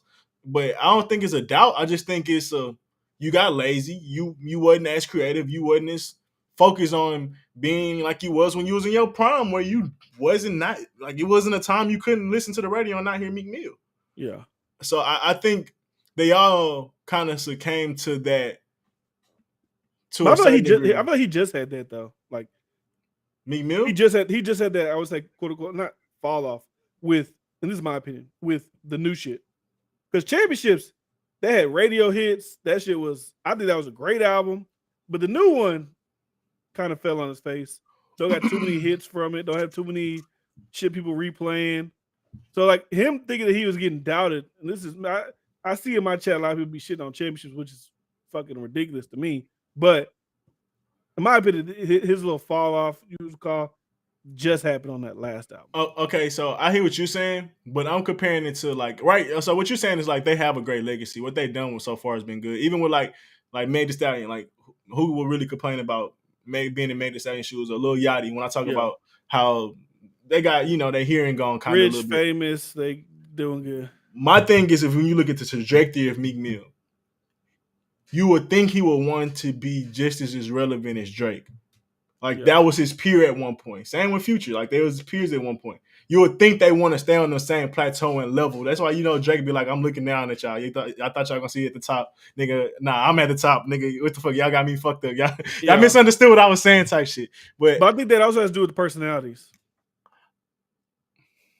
Of course, because I can line up Meek Mill's last, whether mixtape or albums, against Future's, in my opinion, last mixtapes and albums. And I would say that I think Meek Mill's made better music than Future, but Meek Mill's persona isn't likable. Future is likable. He's a toxic king. We love him. Great. But I don't think musically Future is shitting on Meek Mill. Now, maybe if you call this album, this new shit Future dropped, this is great shit. It's not he's shitting on him musically, but Future is more attuned to what a hit still is in this day. Like Meek have a hit maybe once a year, maybe Future still know what the culture wants to a certain degree, and that's the only difference. So if you was to compare music, Meek Mill may have better albums if you was to compare apple to apple, but I think Future got shit that's bigger that keep him relevant versus like you said, it's a character thing. other artists couldn't maintain that relevance. But even then, I feel like Future could have been bigger. I mean, if you think I feel about like those, Drake could be bigger. They both had, let me the finish. past couple years they this. had that Drake stimulus package. Meek had Going Bad. Future had Life Is Good. They both big hit records. My thing is, I feel like we seen the overall taper on hip hop. Like all our artists could have went like crazy. Even Drake could have kept going harder. Kendrick could have kept going harder. Jake, like we talk about our expectations and shit kind of being a little out of there, but I don't think a lot of our expectations was crazy. What's the name made up a great point? Ack made a great point. He was like, Bad Bunny is shitting on Drake numbers. Like, yeah, you talk about it being a Mexican thing, but I think it's more of a these niggas don't miss. They connected to the culture. And I feel like our artists got a little lazy because it became easier for them. And I think that's across the board. Yeah, Drake is still huge. Meek still had a great legacy. Future's still up there. Kanye still Kanye. But why the fuck 50 Cent fall off? Why the fuck is Rick Ross not still like considered one of the like top dudes when it comes to like being relevant? We know they got the talent, but they kind of fall off to a certain degree. And I don't think it's due to talent because they still making music. Well, I would say Bad Bunny's bigger just because of the Latin thing. Like that is like a major factor. Like that's a major thing. Like Mexican, Hispanics, Spanish, whatever the fuck, they love that nigga. I understand that. And I understand that. To talk about what C. Anderson said, Kendrick had so much potential. You don't think Kendrick could have kept going hard, foot on the throttle, and been as big as somebody like Adele? No. Ever. You just think it's incapable. That's Raptors capped out. There's no level of performance. Not in this time. No, I don't think. Like when you talk about Adele, you talking about like the 3 million in a week Adele? Or you talking about the new Adele? I'm just saying in general, competing with Adele. No, with other races. No, nigga said no. I just don't think so. I don't think so. I think they're better. I think they're better personally, but I just don't think so. I think the demographics is different. So let's say Wayne fucking had an amazing rock career. Mm-hmm. You don't think he's competing? No. With who? AC/DC? No. What are you talking? No, with Rolling Stones? Not AC/DC. With the other artists that's mega big in their career that's not just black. No. Are they white? Yeah. No. Because the white people are rock. Because black people probably gonna listen to that Wayne rock shit. It's gonna be the white people. So they gonna fuck with that. They gonna fuck with that people. Why did MGK say, you know what, fuck this rap shit. I'm gonna be a rock star now. I'm fucking do all that bullshit. He like, maybe it's a little bit. He getting all kinds of awards. He getting best rock albums at the Grammys. He's getting best new rock or all this fucking shit like that. Yeah, I'm gonna go over here. I hear you, but it's like do you Beyonce, in my opinion, hasn't took her foot off the pedal. She don't drop every year, but I think most R&B people don't. Do you think Adele is better than Beyonce? Probably. Yeah. Not. Yeah. You think Adele's better than Beyonce at making music? Yeah, and relevance, yeah. No, better. Like you think Adele makes better music than Beyonce? Oh, I don't listen to neither one of them. I don't know. But I'm saying, why does Beyonce do 500,000 but Adele does 3 million? Is their talent that gapped apart? No. I think Adele hits be hidden. We're talking. We're talking about Beyonce, right? Yeah. Like Adele can't do a versus. Wait, are you asking me Beyonce in her prime or Beyonce right now? In her prime. Oh, I don't know then. Did Beyonce make songs as big as Adele ever? I don't know, man. No One Like You is crazy. Someone. No, I get it. Hello is great. Rolling the Deep is a big record. But I'm saying, because you asked me, is Kendrick will be as big of Adele? If Beyonce can't get there, Kendrick ain't gonna get there. How Michael Jackson did it then? Because he turned white. No, he was bigger before that. I know. I don't know how he did it. I don't know. But maybe he might be an anomaly. I don't know how he did it. My thing is he didn't miss. And I feel like our artists are capable of not missing if they had. See, we give them, this nigga's the greatest or whatever because they. I ain't listen to Beyonce. I mean, I'm just answering. Actually, I listen to a little bit with my wife. It's not bad, but I ain't listen. I ain't jamming the shit. Michael Jackson in the in the 70s and 80s, and I don't know. Well, okay, let me ask you this. And you probably don't know because I don't know. Maybe you do know. What white artist was big in the 70s and the 80s and 90s? Maybe like it's not one artist, but like the Beatles. Maybe. Oh, like rock and roll shit. Yeah, or I mean, but you could argue Elvis. that probably like who I would love for an old nigga to be on. When I say old, I mean like old, like he was like 20 in the 70s. Was Michael Jackson as big as the Beatles back then? Or like, yeah. I think he was bigger. Yeah. I was saying like, what level were they at in comparison to each other? Were they like Michael's here and the Beatles are here, or was it like more, maybe a little bit more, or is it like fucking big ass gap? Like, how was it? I think it's pretty. I don't know what Michael did to get that big. I mean, he made great music. He made undeniable music, I guess. That's what I said. I think Michael had that different urge in him to not miss. Like, I think he had that talent in him not to miss. And I think these dudes, they get their flowers early, and that's fine. Like, but I think that leads to them being comfortable and not having that so big. Bro, think about it. Think about the hits, bro. Why did he get so big? Think about the hits. When did he not miss on an album? Every album has worldwide hits. But I'm thinking about today's, like, I feel like there's a lot of black artists that have more quote unquote hits than white artists, but they don't ever reach that. They hits don't be worldwide. They hits be hip hop culture. Yeah, that's true. But I'm talking about singers. I'm talking about like Rihanna's and shit like that. Like, why is Rihanna not selling 2 million and 3 million? Big, but that's the prime example of foot off the gas. Like, do you think Taylor Swift is so much more hit maker than Rihanna and Beyonce? No, but I think they can compete. She's white. I think that, so let's be real. Rihanna and them will have to try harder to compete with them because we already know, right? Okay. But I think they can compete. But Rihanna left her foot off the gas when we talking about musically competing. Oh yeah, with those numbers. She's a billionaire now. She don't give a fuck. Yeah, billionaire wise, but we talking about like musically, like. No, I'm saying she's a billionaire. She don't give a fuck about music, is what I mean. Yeah. Of course, she don't care about music. But even Beyonce is like, do they actually care about being the greatest? I don't think so. Like, I think back then, like, maybe you can call it environmental issues, nigga. But I think the fact that people had to prove themselves to the fucking world. Like, I'm about to sound real naive and ignorant. I think it's a lot of shit like that. And when I say this, I know he was big, but in comparison to these groups that we say in Rolling Stones, the Beatles, and around this time frame, how big was Prince in this tier level with all these people? He was pretty big, but he was slightly under. Like, I know he wasn't as big as Michael, but I know people compare them two together. But like, was he like a Beatles level? Was he maybe like a Rolling Stones? Like, where was he at in the hierarchy of superstars back in those days? I just wonder. I don't know. Like I said, I'm not. I wasn't born in. I obviously know he's a big fucking superstar, but I just wonder where he was at in those things.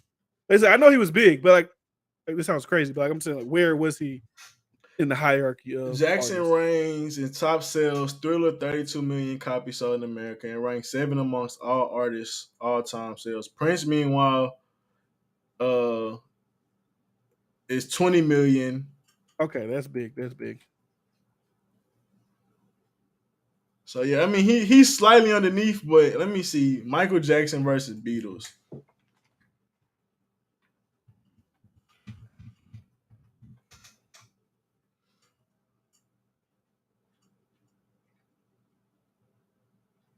So that was above Michael. Elvis was above. So Beatles sold 257 million certified sales. Damn. Elvis sold 207 and Michael sold 169. But you gotta think, bro, is Elvis really that big? Yeah. The only record I know from Elvis is "You Ain't Nothing But a Hound Dog." Is that even Elvis' song? No, not really. I don't know shit from Elvis. No, that's a white people shit. I guess I don't know shit from the Beatles either, so I guess that point doesn't really matter. Yeah, that's very true. That's very true. I don't know shit from. I can't, bro. If I had a gun to my head right now, and they said name a Beatles record, I couldn't do it. That is very true. But no, I just think Kendrick, Drake, they have the potential. They had the potential to compete with being mega uber stars. But they are. You talking about international? You talking like that, right? Yeah. That's because the internationally. That's when we talk about metric. That's the metric. Yeah, I mean Adele ain't just selling in fucking UK. Well, when she did 3 million, when she did 3 million a week, that was just in the US. God damn. That was like Billboard top 100 US. That's technically international for her though. Yeah, for her, yeah. That's fucking crazy though. I don't know, bro. But also, to be fair, that song, that Hello shit was like the big, like, bro, when that shit dropped, that shit was like everywhere leading up to her album. When you think about it, all these artists are laughable compared to Michael Jackson as a black artist. As far as like fame and notoriety and all that shit. not that, but like music. Like when you're talking about hits, bro. Like the impact, I guess Thriller wasn't a fucking like impact song. Like it was like deep in. I don't know. I guess Michael Jackson shit. Yeah, you could beat that with some shit. You could. Man, I'm gonna take that back. I'm just gonna be like Gold Digger versus like anything on Michael Jackson catalog. It's like, yeah. But I don't know. I don't know. I could probably pick Gold Digger or some shit. I ain't gonna lie to you. I could. Yeah. She's a Gold Digger. Way over there. I could probably like, you throw out some bullshit. I'm like, yeah, I'll pick that one. Yeah, that's what I say. I don't know. I might. He said, who is this on C. Anderson? The Weeknd and G-Eazy at the top artists. I don't know about G-Eazy. I haven't heard no G-Eazy records in I don't know how long. I don't know if you trolling. Maybe trolling. I don't know. But yeah, it's an interesting conversation. Like, what did Kendrick blow his potential of ever selling 1 million, or are the times we live in different? He blew. Or that may never happen again for a hip. Like, will a rap artist ever sell 1 million again? They have to take that craft serious. You had to take it so serious, bro. Like you had to take it more serious than Drake, and we know how great he did. Drake is like the equivalent to like Usain Bolt pulling up and like celebrating at the finish line. It's like, nigga, if you just would have kept going, Kendrick like that kind of too. It's like if you just kept going. Yeah, I think honestly, if Drake don't drop another album till 2025, and he does in the first song he drops is like like whoa shit, and he actually rolls it out, he could probably do 1 million in the first week, like a legit like if Drake does, hey, I haven't dropped shit in 3 years. Take Care Part 2 is coming out. Fucking whatever. Let's just name it whatever. This Friday. You saying he can do it off antics. I think a nigga gonna have to do it off his fucking musical. That's not the time we live in. You can't do catalog. It. A million first week is hype. 1 million, but this is what I'm saying. You gotta be like a mix of what Lil Durk, a mix of what fucking Future. You have to be unmissable, and you got to be fucking relevant. Like when niggas talk about what fell off, like how you got to be so fucking hot, but don't stop for like at least 2 or 3 years, bro. Like to sell 1 million first week. I think so, bro. When you drop an album, but that's all hype though. So. It's got to be all hype. Like. I don't think no black artists really have done that to a point where we like. I mean, Drake's done it, but I'm saying like Wayne, like Carter 3 was like Carter 3 is Wayne did it. That hoe full of hits. That hoe Wayne did it. Carter 3 ain't got nothing but hits on that bitch. That bitch full of hits. Wayne did it. There's only one way to be, and that's a top G. Top G. Yeah, top G gone, man. No, I might be speaking out of my league right now, but I feel like an artist. I think it's a way to do it, cause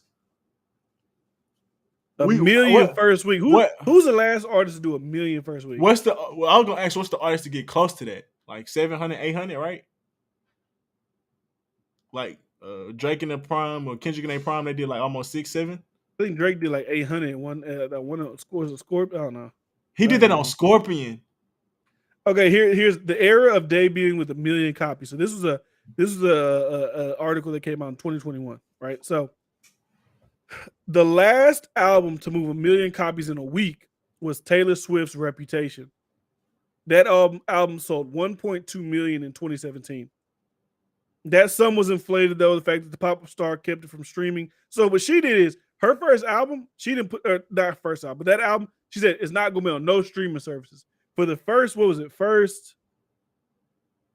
first 2 weeks or something like that, you could only buy it if you wanted to hear it. I think Adele did that too when she dropped her, not the last one, but the one where she did 3 million. It wasn't on streaming service. You had to buy the shit first. And that ain't always work though. No, not for certain artists. No. People be like, "Fuck it, I'll wait 2 weeks." But I want to read. Well, forget about it. So since then, titles by Swift and Drake have come close, but haven't quite lifted to the. So only Drake and Taylor Swift since 2017 have been close to hitting the million first week. So in 2000, since 2000, fellow stars like Lady Gaga, Wayne, 50, Usher with Confessions, Norah Jones, Eminem, NSYNC, Backstreet Boys, Limp Bizkit, Britney Spears, and the Beatles have sold at least 1 million copies first week. So if you look at all those artists, only Wayne, 50 Cent. Can you name the albums? Can you name the albums for the black artists? The Carter 3, The Massacre, and Confessions. Absolute greatness. Those are amazing. Those are fucking amazing albums. So it's not that Kanye was close. I think Kanye did like 950 or something like that. It's not that artists haven't made masterpieces, right? It's also being able to have those songs that's just the mainstream cannot live without. You got to have a mix of both. All those albums you said, like you had great music on there, but even the singles, bro, like you can't live without them. As far as hit records, the Carter 3 might be the best album that ever came out. To me, if we're talking about like, I feel like every song on there you could consider like a hit record. I may have to go back and look at it real quick. Maybe I'm tripping, but it takes an artist. So what it would take for somebody to get 1 million is their absolute best. Not Kendrick in his butler ass uniform. Not Drake with the heart in his hair. Not J. Cole hooping in fucking South Africa. You gotta give me your best. You gotta put the best body of work ever. Not Meek Mill hanging around a bunch of old white men. Like, no, we need your greatest. We need your absolute fucking best. I really was just on their ass. I ain't gonna count.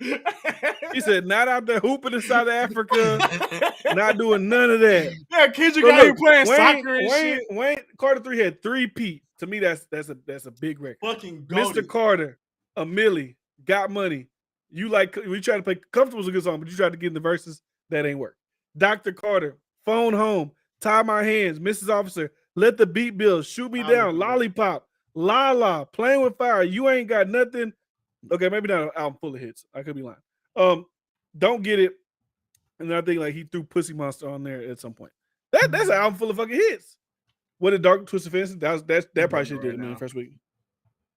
It only did shortly under 496. Ooh, that's a travesty. That's a great album. But the thing about that is, I don't think the singles came out to like even like really market it. Like if I'm mistaken, a lot of people talk about how great it was, but it got its praise even a lot after. Yeah. Like 50 Cent after. Yeah, 50 Cent shit like In the Club, 21 Questions. I know that's not Massacre, but that type of shit got you so ready for the album. Of course, the album's gonna do fucking crazy. So you need a mix of both. And that's what when you talk about Meek, it's like, of course he got a great album, but he kind of fell off on that hit department. And Meek was a hit maker. So for me to ask that from Meek still to today is like, nah, you a hit maker, nigga. So I know you got it in you. All them niggas I'm talking about can make hits. So I don't want to hear, they can make great albums, but then can't make a bop. Because that's I was gonna read this one for Kanye. So Kanye's highest selling album ever is Graduation, and that was 957,000 first week. And his late registration was 860. You said, wait, what was the Graduation? I need to look up what was on there. That's one with like Can't Tell Me Nothing, Stronger, Good Life. Oh yeah, Flashing Lights, Homecoming. And yeah, the singles are so fucking ridiculous, bro. Like those singles was on songs. Those singles was on not on my fucking on songs, on games and everything. Like, come on, bro. Flashing Lights, like, come on, bro. You just know where you could go back in the day without hearing that. And then My Beautiful Dark Twisted Fantasy did 496 first week. Yeah, so I think an artist can do 1 million plus, but it takes absolute focus. It takes focus, marketing. That like, come on, didn't Graduation? That was the one where him and 50 Cent was going back and forth. Oh, I'm not sure. I think that was the one where him and 50 Cent was doing that back and forth one. So that also pushes you into it's all of it. Bad Bunny will do it next. Let me see. What's his last one? This is interesting. Y'all like Bad Bunny? I never listened to his music. He speaks Spanish, right? I don't know. See, that's interesting though, because like Bad Bunny, is this the album he just dropped? Bad Bunny YHL. Is this a new article? That's 2020. Bang, I need a. Never mind. I ain't gonna lie, I was about to be funny. I just thought about it. Charles, who are you cheating on us with? Who else you been donating to? What do we need to do? My bad. Let me see. Do you so not look. Make it the first time in 11-week run. Oh no, never mind. So he's been doing 100,000 every week for the past 10 weeks. That's crazy. No, that's ridiculous. That's ridiculous. Why won't they show me the first fucking week for this guy? I'm so interested in that now. Really? It don't show first weeks? It keeps showing me like he's done this much. You don't know the name of his albums? I'm looking it up, but it ain't showing me.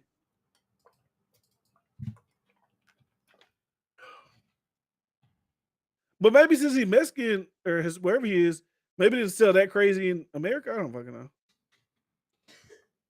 Oh, here it is. Bows with he did 261 the first week. Oh shit, niggas be Ack was gassing that nigga up. He did 261. I mean, but he's still been doing 100,000 every week after that. None of our artists ever done that before. I don't think nobody's been doing that recently. Recently, you know it happens. But let me see. What you talking about? What about the Usman fight? Hey man, UFC, the greatest sport out. I'm telling you right now, the greatest fucking sport in the world. The greatest sport. That boy, Joe Rogan, like he came in his seat, boy.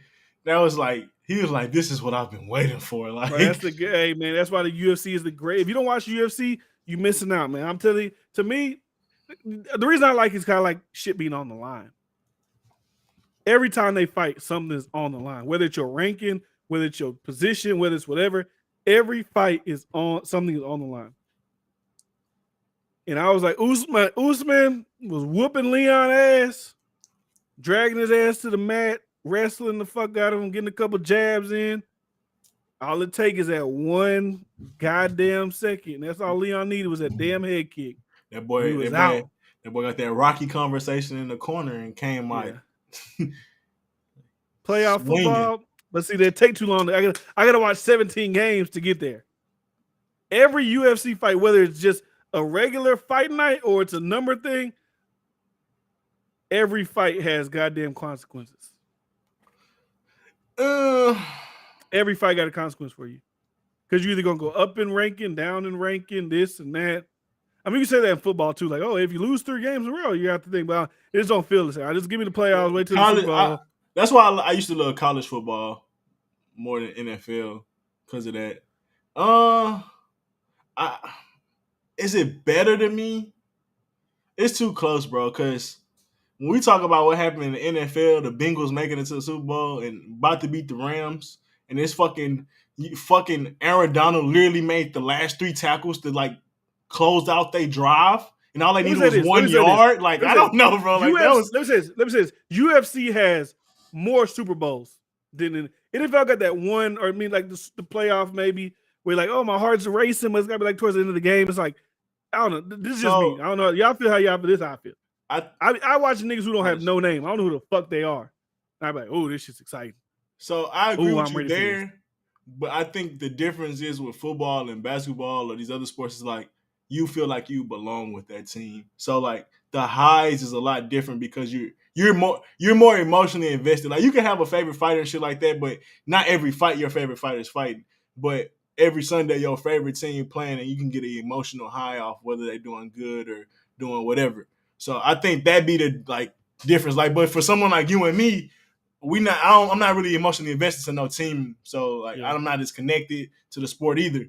The thing about the UFC for me though is like what we saw on Saturday is like that shit you never know when that shit gonna end. I feel like you could be more of a casual watcher to like enjoy the excitement versus like if you like football, then you'll enjoy it. But yeah, I think it's a difference. Like ain't nobody like You don't gotta know the fucking concepts of UFC to enjoy that shit. A motherfucker getting punched, a motherfucker getting knocked down is like you know what's going on with that. Yeah, it's simple. It's simple.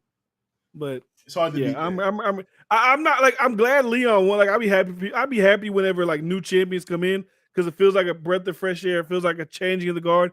It opens up more opportunities for other fighters. Like let's say Colby Covington could be like, hey, but they got a rematch though.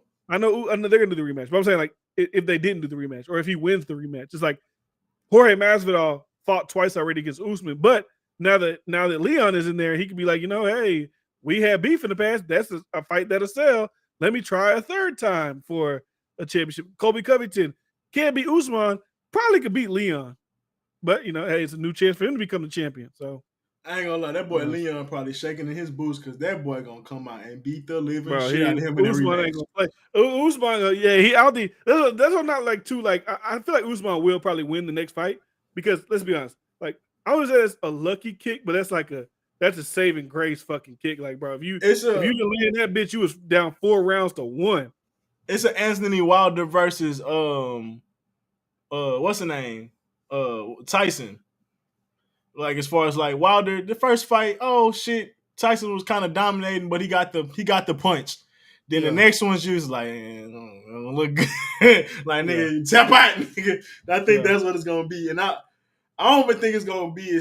I don't even think it's gonna get past like 2 rounds, low key. Like unless he get another lucky one, cause he hella aggressive. But nah, I think it's gonna be night for that boy. His striking is top notch. I mean, he can't. He might. I'm not saying he can't beat him again. He might beat him, but he would have to come out a lot different than he did. However, he came out in the first round. He has to do that all 5 rounds. All 5 rounds, he has to do that. But I don't think Usman ready to give up that legacy. So it's gonna. I don't even think Usman did the best he could. I think Usman was like, I'm taking him down. I'm touching him up. He looked like he broken. I'm just coasting to the finish line. Now it's like it's a different thing. Like I got knocked out. I was, bro, lead up. I'm the GOAT. I'm the greatest. I'm this. I'm that. It's a different like chip on the shoulder now. You want to know what I know? He gonna beat his ass. He was like, you gotta love UFC. He like, look at this shit. Even a squirrel can get a nut every once in a while. That's like you gotta love it. Like to what you said, he ain't take it serious, bro. He was going in there coasting. As far as like, he ain't gotta overexert himself to get this W. He not that good. And I think, it's like cage. Let the cage line out the fucking cage, because it's not even that he don't think people gonna think he the greatest. He got to get his pride back. He got to show people, like, and the other fighters that, hey, nah, nigga, this ain't never happening again. Like, he got to come out crazy. And I think that's what's going to happen, boy.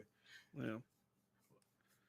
But we'll see, man. As far as UFC, the next fight I'm excited for, I mean, the Hamzat versus Diaz, that's cool. I feel like Hamzat's probably going to, like, destroy Diaz. But that goddamn Abu Dhabi card, Oliveira versus Islam, Aljamain versus TJ, Yan versus O'Malley, Bilal versus Sean Brady, Benil versus Gamrot. That's gonna be the goddamn card. That's got fight like that. That fight card is like fucking the most stacked that I've seen in a while. That shit's gonna be crazy. When is that? That's in October. That shit's gonna be crazy. Do you think he coming back? John Jones? He come back to play. He come back to heavyweight. I can't wait then. I ain't know that. Yeah, I'm ready for John Jones to come back, do his thing. Let me see. You know, I'm ready for John Jones to come back because my interest in the UFC wasn't when John Jones was doing, like when I was watching the UFC starting to was when John Jones was like getting in, almost beaten by niggas like Dominic Reyes and having good fights with Thiago Santos, but Thiago Santos broke his leg. Like I was in that era of John Jones. I wasn't into like him versus DC and him beating the shit out of Vitor. But I wasn't in that era of John Jones. Well, who is competition to be like? Ngannou or something? Or Ngannou, like what's the white boy's name? The white boy who's champion for a long fucking time. Stipe. You know. All them dudes. So not no easy competition. Yeah, no.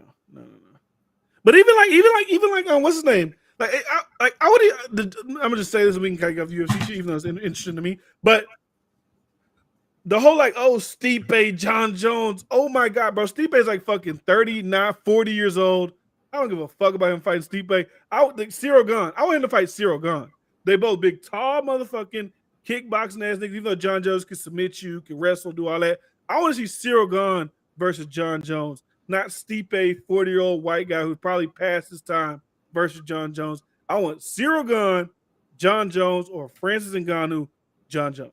That's you think Israel Adesanya pissing himself that John Jones coming back?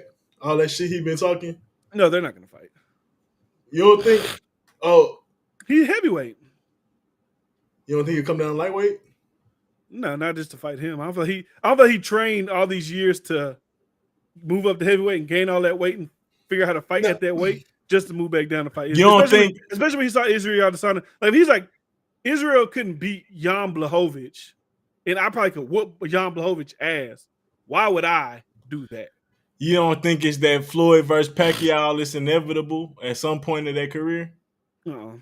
I feel like because John's getting older, if he's gained all that weight to get to 250, is he going to want it? Because he's probably gets to 250 after cutting weight. So let's say he's walking around 260, right? Is he going to want to cut from 260 down to 205? It's possible, but do you think he's going to want to do that? I doubt it. You got it. Them niggas be 250? He be 250 or he coming to the fights that big? I could have swore his people say he was 250 right now. Maybe he's 250 cuts down to 230. Yeah, I thought like that. I thought he was like a 200 dude. Because don't heavyweight started like 200? 220. 220. Oh, okay. Okay. I ain't know it started. Well, actually, anything over 205. So you can be 207, 208, 209, to whatever. Yeah, I thought he was lighter, but that's what made him so good that he was. He was, lighter. But he got big. So. Okay. Because when you go get some big ass heavyweights, you want to put some size on you. So you think he'll whoop Adesanya essentially? Yeah, I think he'll beat Adesanya. Me too. I think so. But I am excited about Adesanya versus Pereira in New York. I want to see that one. No, I want to say they get his ass whooped for some reason. I don't know. If it feels the change in the guard feels good, but also I ain't gonna lie. I don't. It maybe, and also I guess it's because they speak English. I guess Charles Oliveira don't speak English, and he's exciting, so maybe he can be exciting. But whatever. I don't think UFC that matters. Cause no, I'm talking about me personally. How I want to rally around somebody. Like if you're just like not Charles Oliveira, I can get behind him because his fights are interesting. But if Alex Pereira is like a guy who can't speak English and his fights are like boring, then I'm like, okay, let's get a new champion. Let's run a new guy in there. That makes sense. Let's get a fucking Conor McGregor rolling through that motherfucker. I'm ready for that motherfucker to come back. Like the thing about him is, win or lose, I really don't give a fuck. I just like to see that motherfucker. Everything leading up to it. I like watching the whole thing of it. The press conferences, the this, the that, the weigh-ins, then the fight. Like I want to see all that type of shit. Yeah. With Conor McGregor. They got to do Shevchenko over Nunez. Yeah. They probably will. They'll probably do that next. But anyways. What else? We got anything else, man? We've been on for 2 hours. I know we got some other shit, but like, is there anything that we really want to like? Did you care about that black therapist? Not really. I ain't really watched too much. He's out put a kid in Valentina. Valentina Shevchenko, boy, she gonna whoop the fuck out your ass. Wow, elbow the fuck out her. Shit, boy, she gonna break your fucking leg. She can. Do you think you could beat up a female UFC fighter? If they grappling, maybe not. Like you think it's some stand up shit you could like whoop their ass? Probably so. But grappling, but you'd have to get like a lucky punch, though, right? Like, cause not technically, you probably won't hit them. But I'd have to see them fight it. I don't know. I don't think it'd be lucky, no. I always tell Carl, like, if I fought Amanda Nunes, like, I'm like, oh, I'm gonna beat the shit out of a woman. But like, if we was like really just also sparring shit, I don't think she could whoop my ass. I don't think so. I just don't. I'm not trained or nothing like that. But like, I just don't think she would whoop. Now I probably get tired faster than she would, and then maybe she whoop my ass. But I don't think she would whoop my ass. Now I always think of if I had some decent training, like not like I went to be like Rocky for 3 months. Like if I was just in shape and like if I could fight a 2 or 3 round fight, I think I could probably beat that. He said I'm 390. Ain't no way. Yeah, that's like if I grab Valentina at 110, if we wrestling, she ain't gonna get me off of her. I'm gonna fucking just lay on her motherfucking ass. Because I was thinking about like Robert and me wrestling, how he'd be like 140, but Robert that little nigga put you in the headlock, you fry. But a man's strength at 140 versus a woman's strength at 110 is still like very, very different. So even if she could, like, I don't even think she'd be strong enough to like. I don't know because I've seen in jujitsu, I've seen small guys take down big guys, make them big guys tap. But a little guy's strength still is like he's still strong. I'm talking like a big ass motherfucker. Like I'm talking like 6'5", like NFL lineman versus like a little like 115 guy. Well, yeah, he might be stronger, but it's still like when it comes to jujitsu shit, you kind of gotta get that right lock, and you can kind of like fuck somebody up. Yeah, and I think a man is still strong enough to be able to progress to get to those weaknesses. Well, we need to get this podcast big because we need to test these theories out. Because I feel we can just go. We can just. Well, you get choked out by me versus you. I can go spar a UFC woman, shit, and we can record that shit. Ass. Now I ain't talking about any UFC. I'm talking about the UFC women. Oh, like okay. The champion, the best. I just like maybe like a Ronda Rousey because what she was like maybe 150. Like Ronda Rousey. No, she was like 120, 125, 135. 125, 135. Yeah. Yeah, they probably could choke you out. I ain't gonna lie, they probably could choke you out. Like Chris Cyborg probably knock your motherfucking ass out, boy. Chris Cyborg, she about 145. Oh, a woman could knock you. One of them can knock you out for sure. No, hell no, they ain't knocking me out. No, it's possible. No, it's not possible. You don't think they can hit you hard enough to be like, damn? No, I think they gonna hit me. I'm like, that's all y'all. That's what y'all be hitting these girls with. I was like, baby. In a UFC fight, not real life, guys. But yeah, UFC. I mean, I'm pretty sure it pissed me off more than it made me want to fold. I don't know. It's interesting. It's always an interesting thought, bro. He said, "Now y'all in and out is calling me. What time is out there? Not 10 o'clock." Salute, man. Salute to you, Big Cheese. Salute to you. We appreciate you, man. They banning niggas from. I'm just talking about the UFC, big dog. That's all, man. That's all. No, I think they might could choke you out. I ain't gonna lie, they might could choke you out. But if they could trap you a little bit, they could choke you out. It'd be hard as hell for Ronda. When I see Ronda get her ass knocked out by another woman, she would not sleep me. And that's the thing. If I punch her in her ribs or something like that, she's not gonna sleep me. It's gonna be tough. I just don't think that they can sleep me. I just don't think so. See, it'd be so risky for them to even want to take a punch on you. Because if you if they want to get in the fucking guard with me, I'm a fucking, you know what I'm saying? I don't think so. Yeah, they're gonna have to stay on the outside. They're gonna have to play smart. It's a men in the UFC at 125. I don't even think can sleep me. They could probably pick my shit up, but like knock me out. I don't know they just gonna knock me out. They probably punch me hard, but I don't know they're gonna knock me out. Yeah. I think when I start getting knocked out in the UFC, it'll be like niggas that's in like the one, let's say the 155 and up. I think that's the niggas that knock me out. If you 145, but besides Alexander Volkanovski, if you 145 and below, you ain't knocking me out. Man, my little brother punched me and he was 8 and that shit hurt. And you got a weak. We know your record. We know your chin ain't that great. I have a great record. What are you talking about? I have a great record. What's your record? It's like 50 and like 3. 50 and 3. You have 50 fights in your life? Hell yeah. You have 50 fights? I can list them hoes. I swear for God. 50 street fights? What are you doing? I only started like 2 of them. I never started none of them. It was a time in my life I was getting in like 3 fights a year. Yeah, but how does that equate to 50? 3 times. How many years you in school? I guess you in school, but you wasn't getting 3 fights like in high school when I knew you at least. Nigga, shit, we was. I fought like Sydney. I only remember you fighting Fox and what's that nigga name? Useless. Glory. Sydney. We got that's only 3 though. The fight at the party. Once we got to Summer Creek, I was slowed down. But lost one of those. I said like. What I lost in Summer Creek? Ulysses. You slipped on that. I ain't lose that fucking fight. Wow, beating that nigga ass. He didn't even hit me. Bryce slipped on paper, nigga said, "Bah." That nigga did not hit me. On that bitch. Bryce curled up under that bench. He said, "Stop." Boy, hell no. He making shit up like a hoe. He making shit up like a hoe. Hey, I ain't gonna lie though. When you hit Fox, when that nigga swung back, if he would have connected, that bitch would have hurt. But he missed like a motherfucker. That was one of them big like wind up. Like you Nigga, got a Fox sound swung effect. so You got a weak. sound. You got a sound effect behind that bitch. That If that nigga bitch would have Fox- hit you might have been out like a light. Fox But he swung missed. so weak. But he missed. But nah, but by the time I got the And summer then you snuck Sydney, so I don't count. I didn't even see that fight. I'm just that talking shit funny. shit. That shit funny.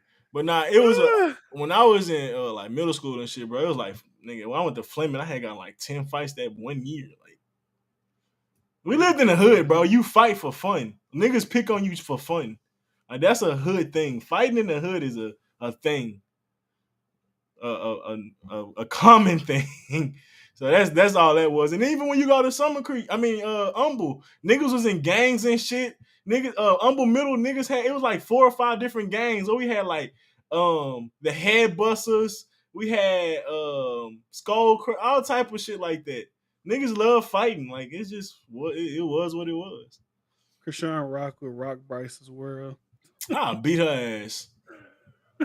I'm playing. Yeah, I wouldn't fight her. I wouldn't fight her. I'm just joking. I don't condone fight. But nah, her little aggressive ass boy, you can't play no, with she her. too aggressive. That shit with them two, it ain't gonna end well. It's gonna end. It's either gonna end when it could end as them just saying, you know what, this is too much. We toxic. Let's break up.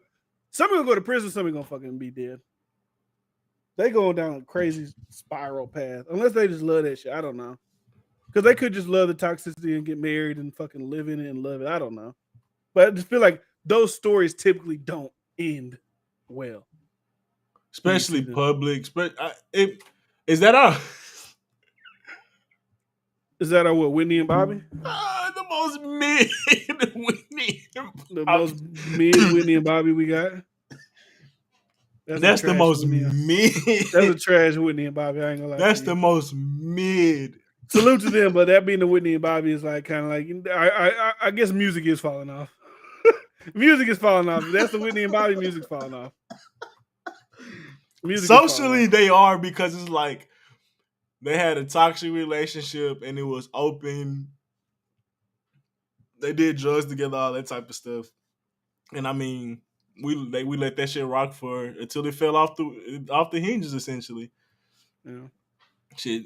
I mean, I don't think he was a direct influence of why she died or anything like that, but I mean, that relationship being the way it was definitely contributed to her going down that spiral. So yeah, I mean, no one said nothing until she died, and I mean, we care about Whitney way more than we care about both of them put together, plus some. Yeah. And even Bobby, like, that's not even a question. Like Bobby by himself, like we care about him more than we care about them. Like what he mean to music, what they mean to music is insurmountable compared to them, and we let them go till it was the worst that it could be. So there is no woman that is that like their size that I think can knock me out. Like the UFC shit, I maybe was fucking around with that shit. Maybe they could, but I don't think there's no regular chick. Bro, that's a nightmare for a woman. That's a nightmare for a UFC woman. That's a nightmare for any woman. Or, bro, nobody want to be faced up against another aggressive male that's ready to attack you, bro. That's not fun. Yeah. Like, I don't think not most men don't take that challenge on courageously. You think a woman about to, bro? The only reason she even feel that comfortable putting hands on him is because he can't do shit. I mean, essentially, yeah. I cut you off like I don't even remember what I was saying. You were saying no woman to put hands on you, but it's just like even her size being that aggressive, like. I skilled literally the average man to sleep. I ain't the average man. I don't think so. I think if the average man is mad versus her, she's losing the fight.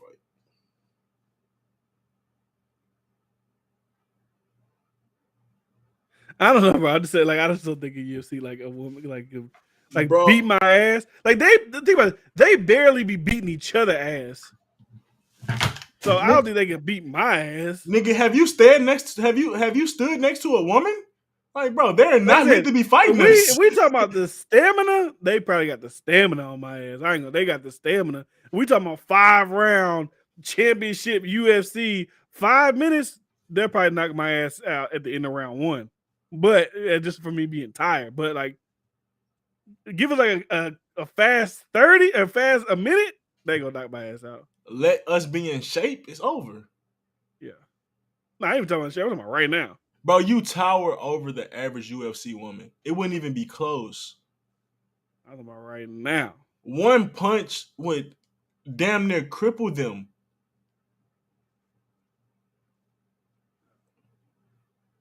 Bryce, just do this. Go like fake trans, like fake like you trans, and then like go like see what you can do. But hell no, that ain't That's the real test. Just see what you can do. Bryciana coming to the stage, 6'2", 140. You had to get down to like 145. Featherweight, Bryciana. That'd be crazy, bro. That'd be crazy. Yeah, get down to 145. But I don't know, we rambling now. We talking shit. So I don't know if there's anything else on the list. I saw we had Quantum Rondo, but like I don't really feel like talking about death and destruction right now. Yeah, that shit was crazy, man. That shit was crazy. That shit sad. I feel bad for that man. But so I see you posted about, or you didn't post about, but you comment like someone's like, Dirk finally slid. Like, bro, y'all really celebrating like a dude dying? Like that's like the culture. Like that's like that's so weird. Like I think they think it's a video game. Like nah, somebody really died. Like these are people's like kids and like what I'm saying. Like just the fact that that's so easily celebrated is fucking insane. Yeah, and I mean, it just shows where we at. Like as a society, like that's celebrated. Like that's crazy. And it's highly probable that somebody's gonna get back on Lil Durk people. So it's like, well, if you care about Lil Durk, it's just stupid. It's stupid. I would hope Lil Durk wasn't involved with that shit. But I don't think he was, but yeah. Y'all see the Little League boy who got cotton put in his head? I saw that. That shit was kind of wild. I don't know why they was doing that. You seen that? Yeah, I mean, it's gonna always be a little racism. There was gonna be a sprinkle. That shit was crazy. You ain't gonna never get rid of it. Yeah, he used to be aired that shit and act like it was normal. Nah, that shit was crazy. They should cut that camera fast. They're like, oh, nope, not over here. But not good fuck. Ain't gonna be people are outraged about it, but I don't think nothing's gonna happen about it. So, hey man, open up a little Cash App, GoFundMe, call it a day. That's all you gonna get. No, I thought you talking about this. Y'all about to start donating? I'm talking about them. Something happened to you socially, nigga. Try to sue somebody, but most likely, bro, get you a little GoFundMe. Do both. Get you some emotional distress pay. But that was fun. Good 2 hours. It's midnight over here. Hope y'all enjoyed. Make sure y'all subscribe to the channel if you're not subscribed already. My boy Bryce doing his gaming thing. Y'all go subscribe over there as well. Absolute Sure Podcast, episode 123.